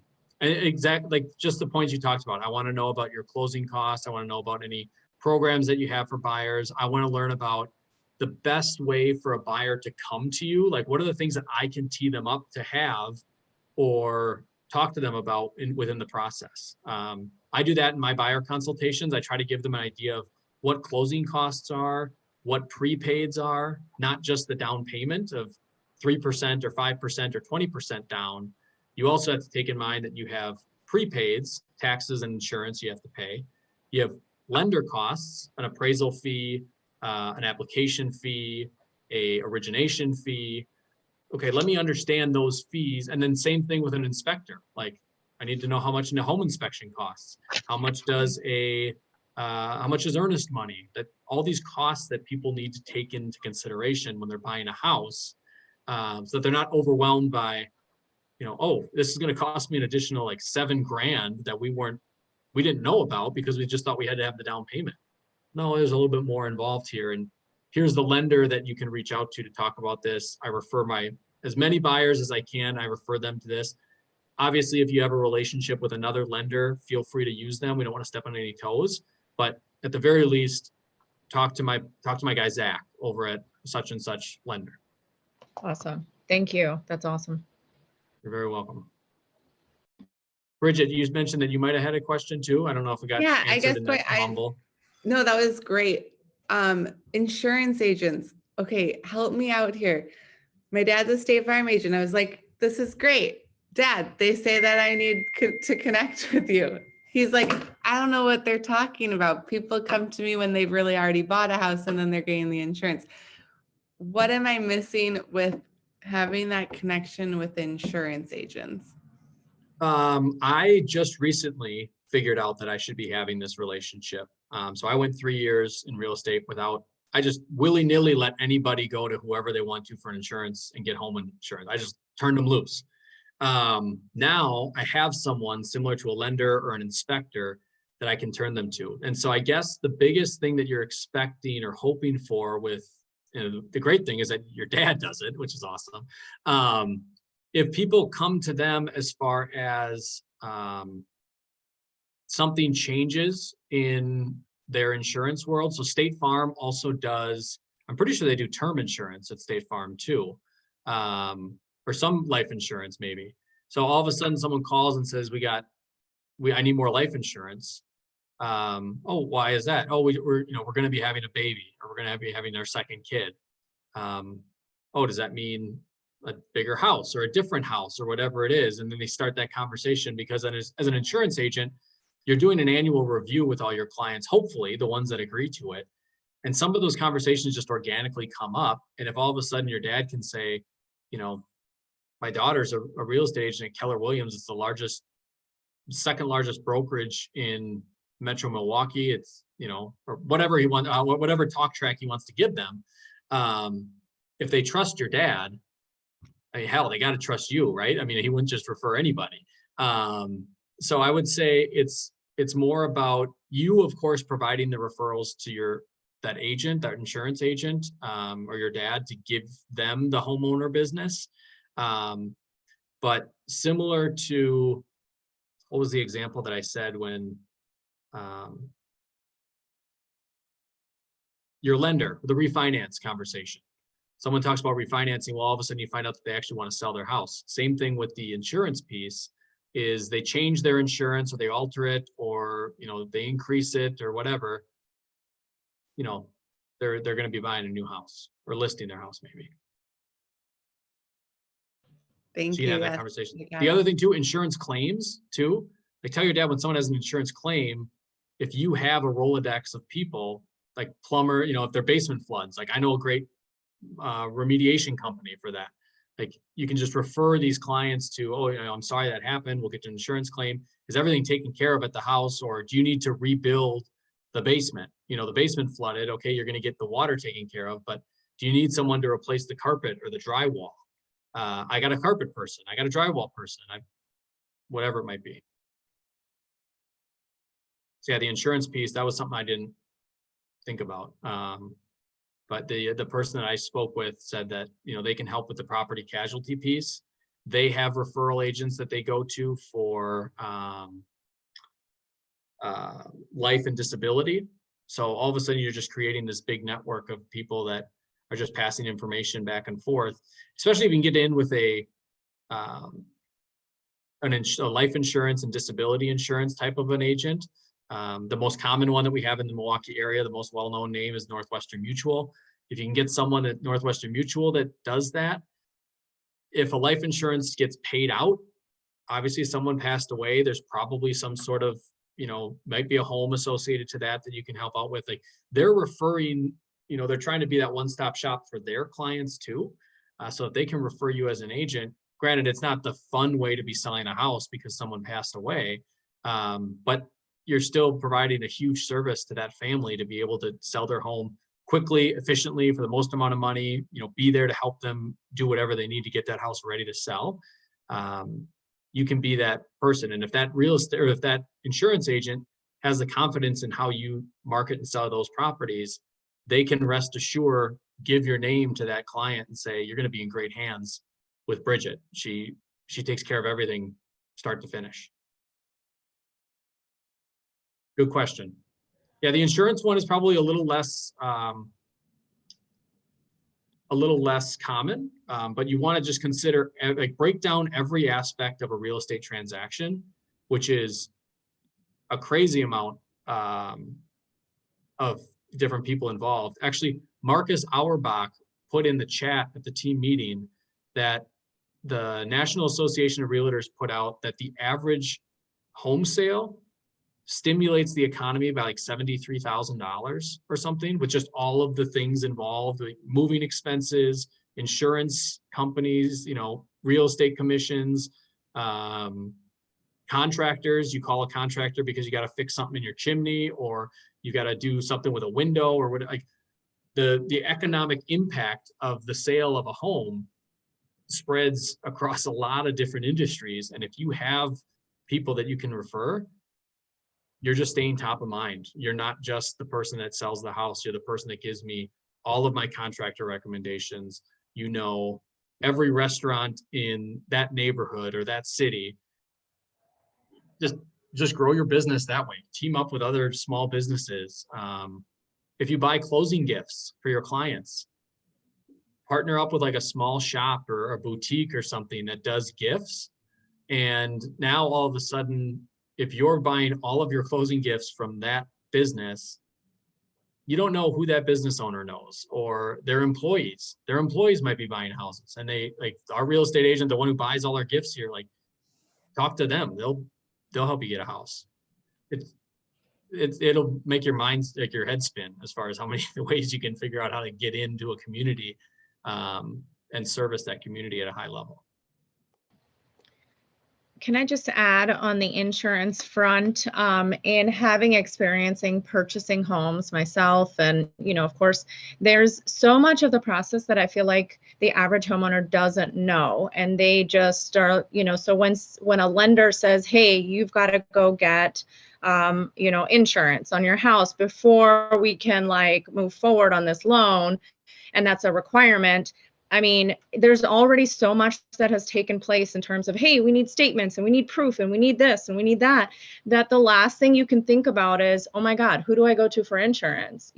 So having an agent say, you know what, this is what you're going to come across and this is what is going to happen. And the lender may ask you to do this. Here are some options for you to reach out to, would probably be helpful for when the lender does bring it up. Then you're like, oh, I have this for my agent. So that's one way. I don't know if that helps, but one way to introduce that insurance element. That's a great point. The other thing to remember too is that a lot of your clients that you're working with, your buyers, your sellers, they have a full-time job. And now you're asking them to coordinate with a lender, a title company, like Neha said, get statements, get this, that. It's like, geez, I'm working, okay? I'll get it to you when I can. The more and more that you can provide that, take away that burden. I've gotten better at this. I never used to do this, but I've got more bold in my conversations. I don't necessarily let my buyer or my seller or my client or my friend or whatever it is, when they ask me for a referral, I don't just give them the number and hope that they call. I give my plumber their number or my lender their number. I say, I'm going to have Roderick reach out to you, call you, and schedule something. I don't want them to be the ones that necessarily have to do the work of following up. It's like, I know that you need this because you asked me for it. And it's no harm in someone calling you or texting you or emailing you to say, hey, here's my info. When can I come over to take care of that plumbing issue, or when can I come over to coach you on that fence or take a look at your roof? They're calling, they're doing that proactive thing. So like Neha said, they got a lot of other stuff that's flying at them during that whole process. Have someone reach out and be proactive for them. Be like, oh my gosh, thank you so much for calling. I meant to call you 2 days ago. Thank you for calling. You'll get that all the time. That's probably good too, because then those people know that you were the one who sent Bob to them because you called and said, call Bob. Because people will always forget to mention how they found Roderick, or I don't know. That's a great point. Or that conversation, like you haven't trained that person enough to say like, hey, make sure you find out who they got your information from. You're totally right. To follow up with that. The other thing too, again, with referrals, when you get referrals, make sure you involve that person that gave you that referral source, involve them in the process. I was bad at that. And I have to remind myself to get better at it, because if someone sends me a referral and then they don't hear from me, as far as like, did you meet with that person? Did you call them? Like, do I look like an idiot for telling my friend to call you, or have like, they're going to call you and you never did? So I always try to, if I call somebody or if I have a meeting with them, I try to involve the referral partner and just say, hey, thanks again for letting me sit down with, it just happened yesterday. I sat down with the guy, Mark, and I texted the referral source. I said, thanks so much for letting me sit down with Mark. We're going to be looking at houses starting in spring of 2021. Great. And then, now he at least knows. And then when next time he sees Mark, he can say, how was your meeting with Ross? How did everything go? And maybe it didn't go as well as I thought it did, right? So then he can be like, oh, I'm gonna not tell people to go meet with Ross anymore. And I've done that too, actually. So Bridget, to your point, you can follow up with, the person that you referred that plumber to or whatever, or that drywall person to. I actually just have to change out my drywall person. I had a past client mention that they did not have a great experience at all with the person that I've recommended a lot. So I need to figure out, was it a bad day? Is this how they treat a lot of other people? Whatever it is, I need to make sure that I get on top of that. Okay, sorry. One last question. I know we kind of talked about this with like the lenders, but like, I guess just how do you, like, I have a painter, pre-realty, I've referred this guy so many of my friends. I know he probably knows a ton of realtors. How do you be the one who comes to mind? You can send them gas cards and you can't send like gift cards to lenders and stuff. I know from my test taking, right? But you can send, right. Well, you can't send you can't share your commission. But you can send like gifts to anyone. Yeah. Oh, yeah. Okay. I mean, I'm not an attorney. I'm not a tax accountant. But like my argument I would just play stupid. Like you're telling me I can't send somebody that I have a relationship with a gift. Like you're gonna tell me I can't send my mom a birthday present. Like, no, you just send them that stuff. Your goal isn't to be like, hey, I'm not like, think of how much business I get stuff all the time from like lender, not all the time, I shouldn't say all the time, but like a lender will text me and be like, hey, we're going to play golf at such and such place. You want to go? Yeah, sure, I'll go. And it's like the perks type of thing. I would say the biggest way to be like, to try to stay top of mind for that person is, again, just don't necessarily expect to get it back, but just overwhelm them with the recommendations or the referrals. One thing that Stephanie Miller on our team did is she contacted like a landscaping company and said, can I promote your business for you on my Facebook page? And I'll tell everyone I know. The only catch is, like, would you be willing to offer anyone that calls you from me, that says they found you from me, would you give them a 15% discount on their price?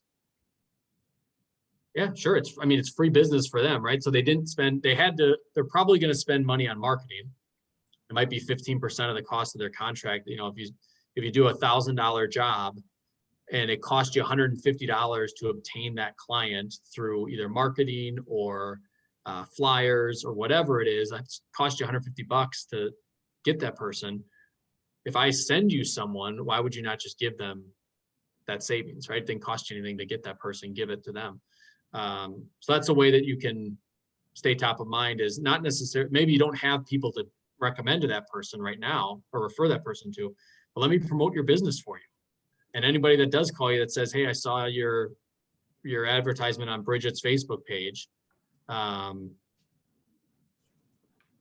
know, yeah, oh, that's great. You know, that's where you found me from. I actually offer all of Bridget's referrals or clients a 15% discount right off the top. And then they'll think, oh, Bridget sent me 8 people, you know, in the last 6 months. Should probably try to get her something back, or whatever it is. And I honestly, I tell this to, I've got a hardwood floor refinishing guy. Every single time I give him a referral job, he asks me, well, how much do you want from this? And he's Ukrainian, or he's Ukrainian. So he's Eastern European. And he always asks me, he's like, how much do you want from this? I'm like, I don't want anything. You don't think like build in a payment to me on this. I was like, pass that. If you're going to give me $200, take $200 off the bill for the client and just give them that savings. Please don't give me. And then I always tell them too, I'm like, also just answer the phone when I call you. That's all I want. Answer my phone calls. And if you're going to give me anything, just take $100 off every job you do for my clients for $200, whatever it is. So that's a way you can do it. You don't expect anything in return. But all of a sudden your clients start referring that person, and that grow, like, well, where'd you find, you know, your clients are saying to their friends, oh, you're going to refinish your hardwood floors. We just did ours with so-and-so. Where'd you find this guy? Oh, our realtor Ross told us about him. Okay, well then maybe you make that second or third degree connection with your friends' parents, or whatever it is. You never know. You just don't know where it's going to come from. You never know where this business is going to come from. It's a lot of fun. As long as you just have fun with it. Don't get down on, I don't have any clients I'm working with. Okay, what are the activities you can do to get clients? Can you go into vacant houses and, you know, do those social media posts? Can you do short little videos on stuff? Can you go meet with a painter to find out what their process is, so that when someone asks you, you know, you're showing a house, God, we want to repaint this whole place. Oh, it's actually not that hard. This is how they do it. Or we want to add ceiling fans in this room. Not that hard. Can you ever get in trouble for posting a photo of someone's house, you know? No, I haven't. But it's always on my mind, because I'm like, if someone sees some of that, I don't know. No, I have, and I don't take like. Yeah, you're not like personal, whatever, but yeah, I wasn't sure. Actually, it's kind of funny. The first time I would, like, the freaking seller would find out and be like, what a bee. Well, and that's the thing, is you don't want to be mean about it, right? You want to play lightly on it and don't give your own opinions about it. Right, but like 2 toilets next to each other is obviously, that's too good not to, I mean. One of the ones that I kind of was a little worried about, because my clients really liked the house that we went into, and we were like in the process of writing an offer. The seller had nunchucks. I think it's nunchuck. I had to figure out how to spell it. I thought it was numchuck. It wasn't. It's nunchuck. Had it on like the end table next to their couch in their family room. I was like, who has nunchucks in their family room? So I took a picture of it and I made a comment like, never realized that I needed nunchucks in my house until I toured this home. And it got like, you know, crazy reactions from people. It was so funny. But yeah, it was. Do you have a Facebook page and a separate Instagram, or do you just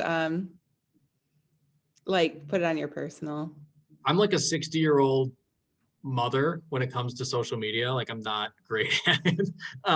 So I have a personal Instagram that someone on my team helped me set up, because I didn't know how to do that. So I have a personal Instagram, I have a personal Facebook page, and then I have a business Facebook page. So my business Facebook page is where I post everything real estate related. And that was, if I have a new listing, or I like to take photos of, like when we do a home inspection, I'll take a photo of the home inspector's truck, or like the home inspector up on the roof or something like that. And then it's just another thing that you do in your everyday real estate life. But I try to keep all that stuff on my business page. And then my personal page, it's not much, I guess. I kind of have a boring life. So I don't have too much posting on there, but you could always do, like, some people have said, they share from their business page to their personal page. Kimmy Herbert would love that, because you have your Keller Williams designation on there. So you're saying that, this is the brokerage that I'm with. It's affiliated to this brokerage. You're not just randomly sharing it, because the GMAR, or Wisconsin Realtors Association, they'll ding you for that. There's agents with too much time on their hands to, like, report people for this stuff. But yeah, I would say get your own business page so that you're covered regardless of what you post or how you post it. If you're not super specific in it, at least you're covered by the fact that it was posted by Bridget Teague of Keller Williams, so they know that you're covered there. But yeah, that's and then the Instagram thing, I don't know how you get around that. You might have to be a little bit more careful as far as tagging Keller Williams, or having it in the picture that you post or something like that. Just do that. But if it's not anything specifically related to, like, buying or selling real estate, if it's just a photo in a house or outside a house, this is the things that you can look for and post, like these crazy little things. The house I was showing was next to a cornfield, and as we were looking around the cornfield, I noticed that there was one piece of corn on each stalk, and I was blown away by it. I was like, I'm thinking, all these years of my life, I didn't realize that some cornfields have literally one ear of corn on each stalk. Like, how inefficient is that's a lot for one piece of corn. So I posted that, and then all of a sudden started this conversation with a lot of people that were like, oh, that's this type of corn versus other ones that have 4. I don't know. So it was just something I posted. That engagement. Yes, exactly. And I mentioned too, while out showing houses, came across this. Did anybody know that you only had 1 ear of corn per stalk? So yeah, they know that I saw that because I was showing a house. I'm in real estate, but I don't necessarily say, hey, by the way, I'm a real estate agent, like, call me. Right. You don't have to be like super cheesy about it. Yeah. That's like my biggest thing is I don't want to be like unfriended immediately after I become a realtor, because it's like, oh, all Bridget does now is post blah, blah, blah. So. Or only calls me when she wants to ask for business. Like, that's, you also do not want. Totally. But the nice thing about real estate is, like, it's almost tiring, the amount of conversations you have with people. Like, every time you see someone, it's just an easy conversation starter. It's like, how's the weather? Right? Like, crazy weather we're having, right? It's like crazy real estate market we're having. And then you can actually, take those points from Charlie and don't just like dive into this pitch and get like super serious. But you can just have those talking points. Everybody loves talking about real estate, or these stories that I'm able to share with you. You can share that with all these people. Like, you'll never guess what I saw on a showing. Like, oh, I had this house. It had like 12 offers. The market's just crazy. And people like love to hear, I don't know. They love it. Yeah. I would just say, like, or during that conversation, yeah, my parents have thought about, selling their house, but they don't know. Well, I can at least have a conversation with them and let them know. Oh, okay. And then it gets a little bit more serious from there, right? You gauge the conversation as you're having it.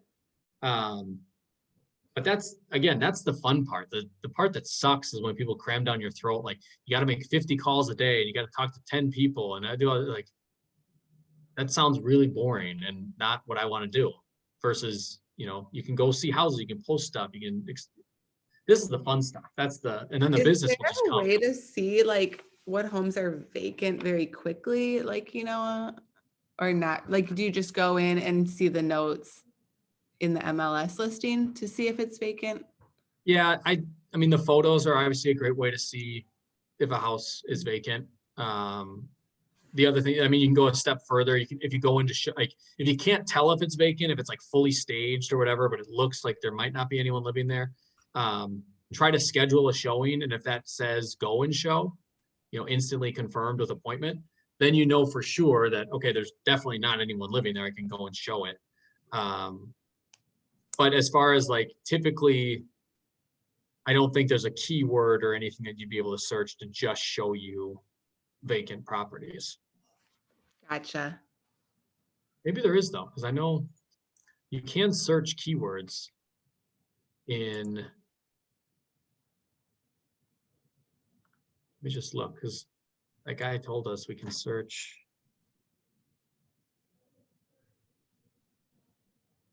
Subdivision, street name, add a field.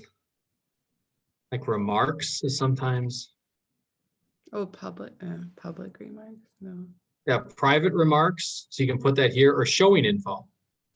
I can do showing info, and maybe I can do like, actually a good one, easy. Let's see what that does.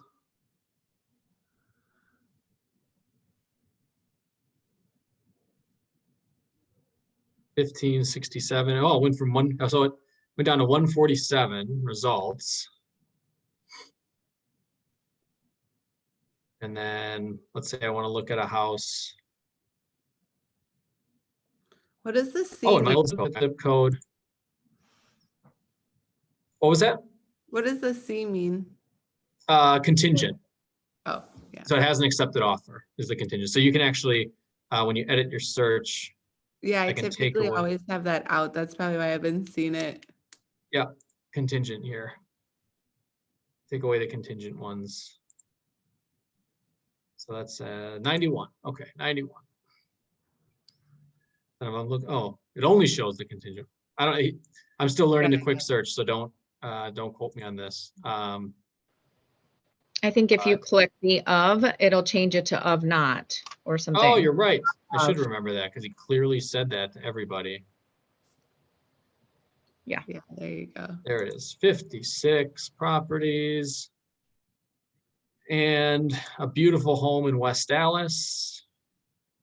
So if I go here, yeah, so it tells me in the showing information, easy to show. So if I go to showing time, it's a go and show. So it's a vacant property. Oh, okay. So that's how you do showing time. This is literally week 1. So like I hear all these things and I'm like gonna need to learn that. No worries. Yeah, it's fun. Okay. So you can go in, you can just schedule a showing and go through the property.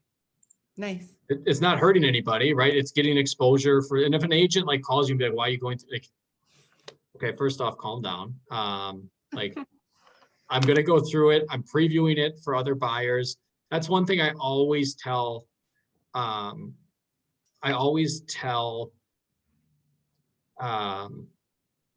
put it into my kind of my pitch for like listings or whatever it is the market is, there are constantly new buyers, new sellers in the market that we meet with on a weekly basis. So I do it to reassure my buyers if they start getting skittish or like really down on the fact that we're not finding the right house. Like the market is changing it's a roller coaster. We don't know that the house next to the house you just lost isn't going through a divorce, or that they're getting ready to move because they have another child on the way and they're going to put their house on the market tomorrow or next week. We don't know until you see the sign pop up and all of a sudden it's in MLS and you're like, oh my God, this is our dream house. So I always tell people that, so if a listing agent kind of gets snippy with you, you can be like, I work with buyers, on a weekly basis, different ones in and out of the market. I'm just looking to explore the inventory that's out there. I work a lot with people in West Dallas. I've sold a lot of homes there before, so I just like to see the inventory. And I figured if it's vacant, it's not hurting anybody for me to go through and, because that way too, as you meet with buyers and they say like, yeah, we've been looking in West Dallas, kind of like that area, based on what you just told me, as far as, you want a 3-bedroom, 1.5 bath home, up on a hill with a giant tree in the front of it. Like I just went through this house. Like I think I know the house that we should go see, and I've been through this house. So you can just talk more intelligently about the inventory that's out there. And then at the same time, you get an opportunity to take those, take some of those photos too. So I would say first do, if you can, if it doesn't return any good results, you can obviously change your search. But this was super easy. You just add into showing info the word easy. And you're hoping that they follow that up with like easy to show, or even the word vacant if you want to put that in there. And if you do a lot in these, like if you do this one in Glendale, like it's a huge house and it's vacant. Easy and fun to show. Look at that. See? Oh, fun. How would you not go there? And so this one is active. So there is an appointment here. So this one you have to get an appointment. So maybe before you just jump into this one, you look at the photos and try to find out, like, are there actually people living here? Looking at this kind of looks like staging furniture. Let's get to the bedrooms and see. You probably get to know staging furniture really well. Yeah, you do. So this one looks like maybe there is somebody living here. I don't know. Maybe they moved. But at the very least, you can, go into some of these houses or Muskego, if you do a lot in Muskego. Easy to show. Showing time. Go and show. Instantly confirmed with the appointment. That one's vacant. So now you can go see a $390,000 house in Muskego. If that's the price point you want to be working with buyers, why not go into that house? Go to Brookfield where some of these, whatever it is, like. I feel like I need to go to like these like nice homes in Brookfield and post on my Insta and be like, oh my gosh, check this out. And people hopefully think that like it's my listing, or like Bridget actually is doing stuff, when really I'm just walking around other people's vacant home listings, but that's fine. One of the ones, one of the things that Jonathan Newby does, and maybe reach out to him and talk to him. Jonathan Newby's out of the North Shore office. He gets crazy engagement on this. He does a real estate crush of the week, like a house that he loves. And he gives credit to the listing agent. He posts in there, at the bottom kind of thing, like, if you're interested in setting up a showing, like, give me a call, because obviously he can show somebody the house if they're a buyer. He just doesn't take credit for the fact that it's not his, he doesn't say that this is my latest listing. He just says, presented this house, this week's house comes to us from so-and-so at Remax Realty. And then he gives a little description about it. And then he posts like 8 photos of it, or a link to the Flex MLS or whatever. And he just, he's crushing on this house. And he points out like the primary bathroom or the outdoor space or the huge garage or something like that he loves about that house. And seriously, if you look up Jonathan Newby's Facebook page and you look at Real Estate Crush of the Week, the engagement he gets on that thing is crazy. And he always tells you, he's like, my goal is not to get a buyer for that house. My goal is for people to know that I look at real estate, I can present them with an opportunity to see the cool houses, if that's what they're looking for. And everyone loves seeing inside people's houses. They like a realtor.com or a Zillow app is sometimes looked at as much as like Facebook app or Instagram, right? Like people are just like, let me just see the houses around me and what's on, I don't know. Especially like everyone thinks they're like the DIY superstar now, or they want to see what other people are doing. But the cool thing too, like Mark Budenholzer, the coach of the Bucks, his house went up for sale in Fox Point earlier in the year. It's like a $3.6 million house in Fox Point on the lake. Like I can give credit to the listing agent and then post to all my friends, like Mark Budenholzer house is for sale. How cool is this? You feel like you know the guy because you see him on TV and you watch him at the games. You're like, oh, that's his house. Like, holy crap, it's awesome. So we're lucky to have sporting people, sports stars in our community as well. You don't have to like ask the listing agent if you could post their listing. I mean, in my head, if I'm the listing agent, I'm like, cool, bring me a buyer, free advertising, go promote my listings. But do some listing agents say, hey, that's my listing, even if you're giving them credit? Yeah, some people you Did we just can't not make happy. before? Um, Yeah, so that's what I've heard.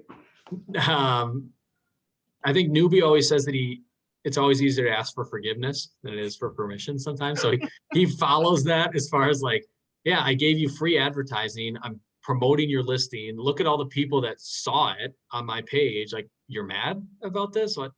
Yeah. I didn't try to say that it was my listing. I gave you credit for it. Like, why are you upset about this? Yeah, okay. And it makes them feel kind of stupid for yelling at you, but some people are just like, you can't do that. You're like, oh, okay. So the biggest thing is just making sure you give them credit, because you can't argue with someone that agrees with you. Be like, yeah, it is your listing. I put that on my post. It's your listing. They can call you if they want. But also, I mean, if it's an agent, like if it's a Keller Williams agent, make sure you reach out to them. It's super easy to do that, right? We're all families. Yeah, I would probably start internally and ask permission and then work my way to Jonathan newbie status. And then, yeah. And then again, other agents that, like, as you do more and more transactions, you celebrate the successes of those agents that you did business with at Remax, at Shore West, at Lake Country Flat Fee. Like, promote them, like, be excited for them. If they get, I used to do this all the time. I'd still do this as much as I can. Anytime I see a listing by an agent that I did business with a year ago, 2 years ago, whatever, I'll just shoot them a quick text and be like, hey, saw your new listing, like, awesome job. We all know how hard it is to get listings. So if you can promote, like, again, it's like kind of like a handwritten note. And then all of a sudden, honestly, it's a culture thing at Keller Williams. You'd be shocked at how many people from even their own office probably don't congratulate them on their own listing, because it's very competitive, or, you know, it's if you're winning, I'm losing. Salty. Yeah. And so for them to be like, gosh, Ross was great to work with during that transaction. Like, he reached out to me to congratulate me on my listing. Like, what's going on over at Keller Williams? Like, oh, well, we're all crazy and we all like each other. Okay. I hate taking so much of your time. No, this is fun. I love this. Loving this. Since I have you here with your screen shared, would you happen to be able to show me where to find zip forms? Oh, yeah. I'm sorry. I want to practice like looking at them and maybe like an offer to purchase. And I couldn't remember. I think it's in Command maybe. So I go to zipformplus.com. Or I wanted to go there. What the heck?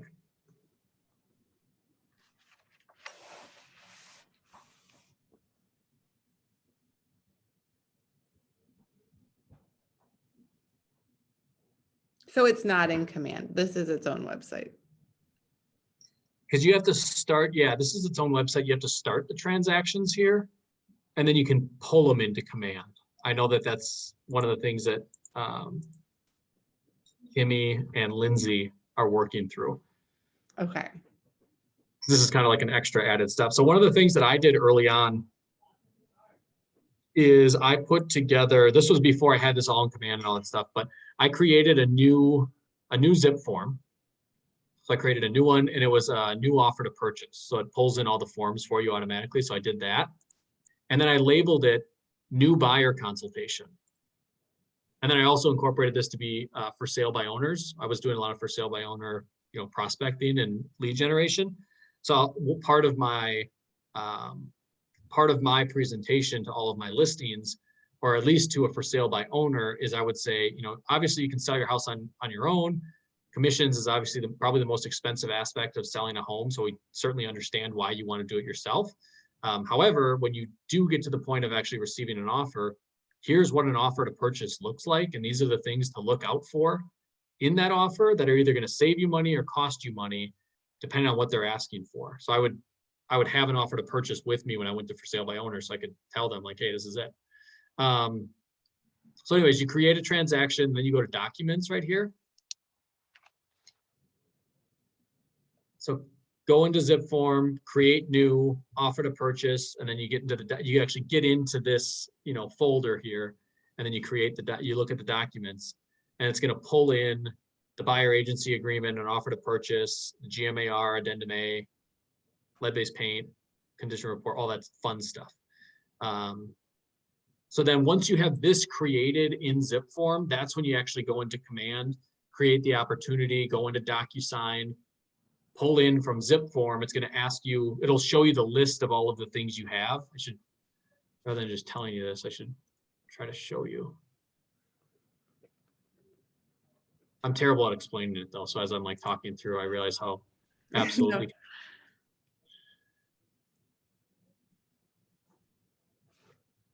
So when you go into your opportunity and you create a new opportunity, so if you were to create one, you then go into, so you have this page, you go into documents, and then you go to or start a new transaction or something is what's up here. So then if I go to the transaction, it's going to take me into DocuSign.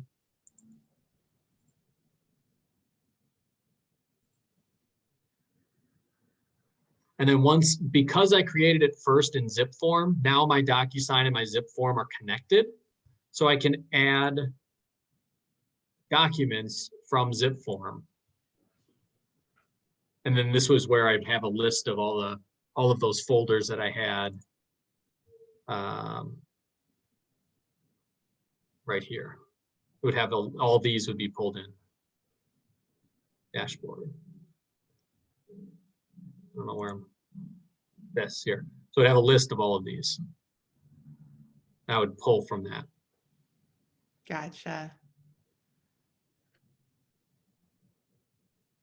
Yeah, it's a great way to get in here. And then once you pull it into DocuSign, where are my screens?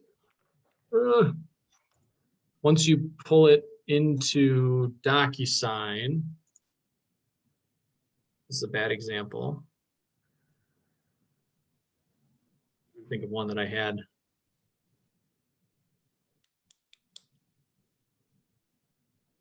So your documents here. Okay, so then you have the different icons you see, like zip form, ZFX is zip form. This is a PDF. So if you actually go into a zip form, it pulls up the zip form document and then it pulls it in as an editable document. So you can edit all the fields as you're going through. Okay.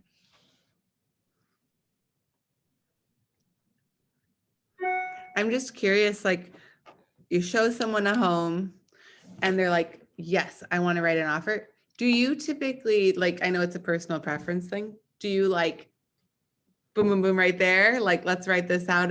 Or do you say, okay, and then you go your ways, they go their ways, you write it, you get on the phone with them and go over it?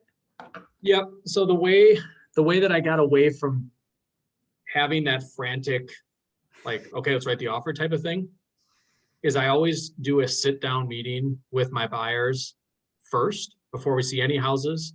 Or if we have to meet at a house, I bring printed copies of the offer documents. So the offer, the addendum A, a lead-based paint disclosure, and a real estate condition report. I bring those 4 documents and I say that this isn't the most exciting information you're going to hear in a day, but it's really important we go over this stuff so that when we get to that moment of, just like you mentioned, Bridget, the moment we step into a house and you're like, this is it.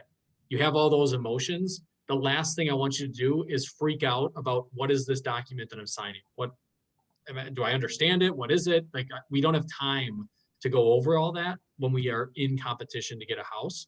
So during our first meeting, we're going to go through an offer to purchase, all of the different aspects of it. I don't expect you to memorize it. You can certainly ask questions and we're going to go through it, but like, I need you to get these highlighted points of, what are we going to offer? What are our contingencies? When do you want to hear back? What are our closing dates? What are we going to ask for?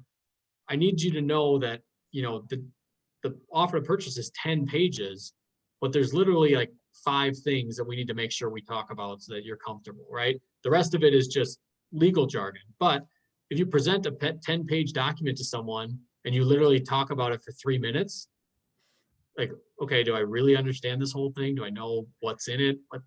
So to your point, I have that conversation with them. You during get our first everything conversation. from them before, like what they're gonna want for closing.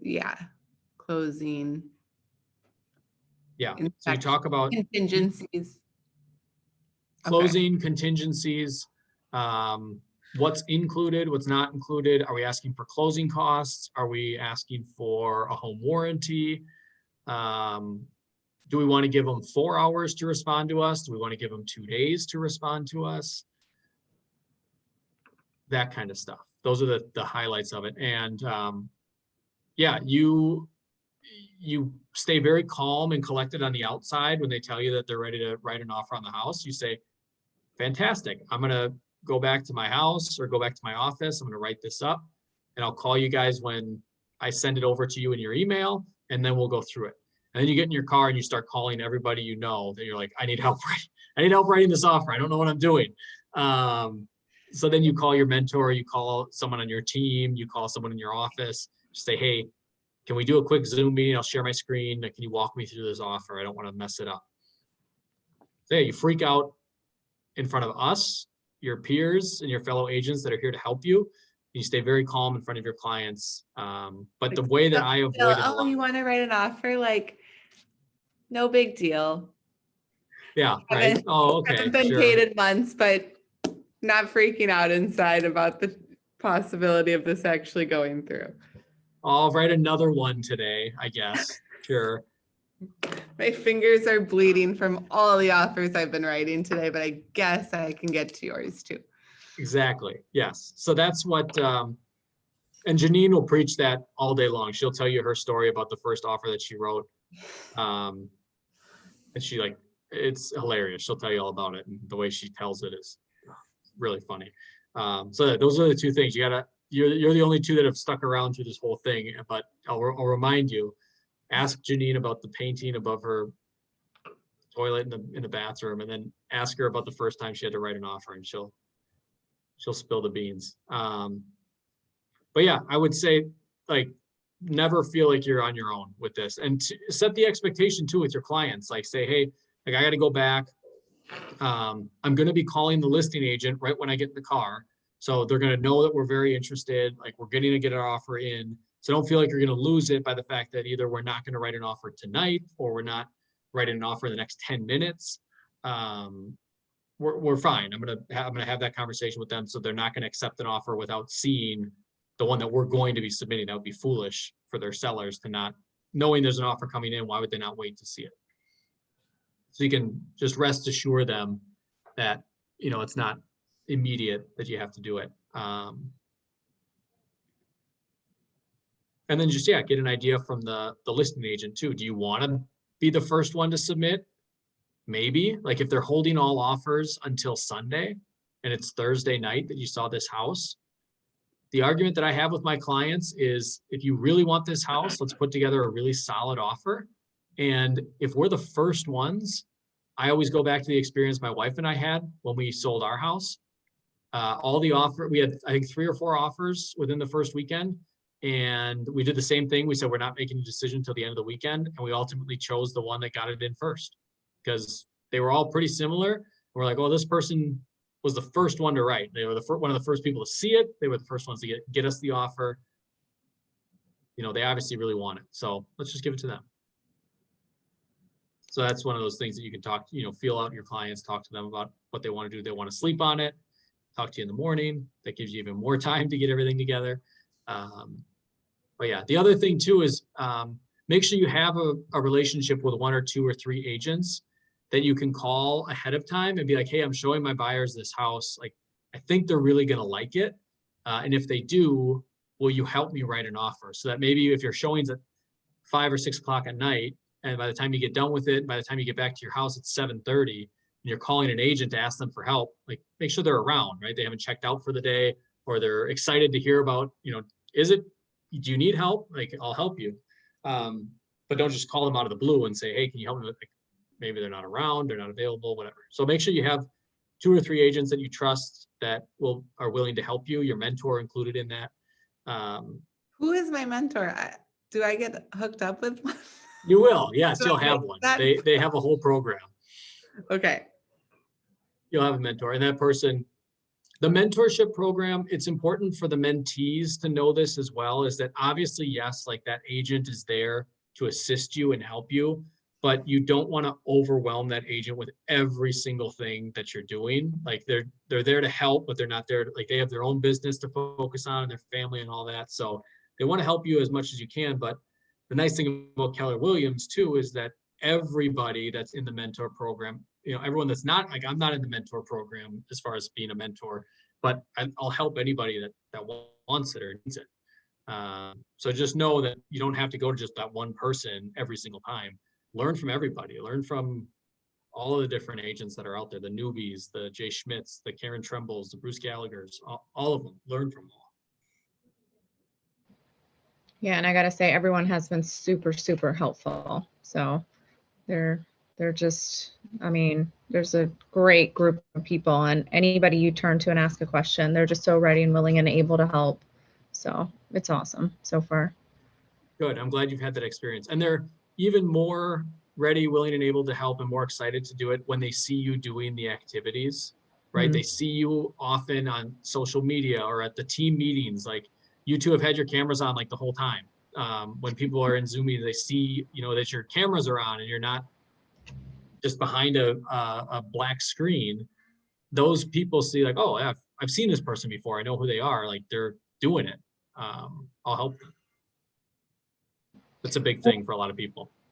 Well, thank you so much. Yeah, this was been awesome. super helpful, and we appreciate all your extra time, truly. Absolutely. Of course. I'm happy to help. And then if you guys have questions, I put my email in the chat. Feel free to shoot any questions over, and then I'll make sure that Julia sends out the goal sheet. I encourage you, when things die down or the weather's, crappy, or you can't go out or whatever, take some time to do this, because again, it's just another one of those activities. It's not directly earning you money, but it's just an activity to kind of set you up and get you motivated to keep going. Perfect. Awesome. All right, you two, have a good rest of your day. Thank you. You're welcome. Bye-bye.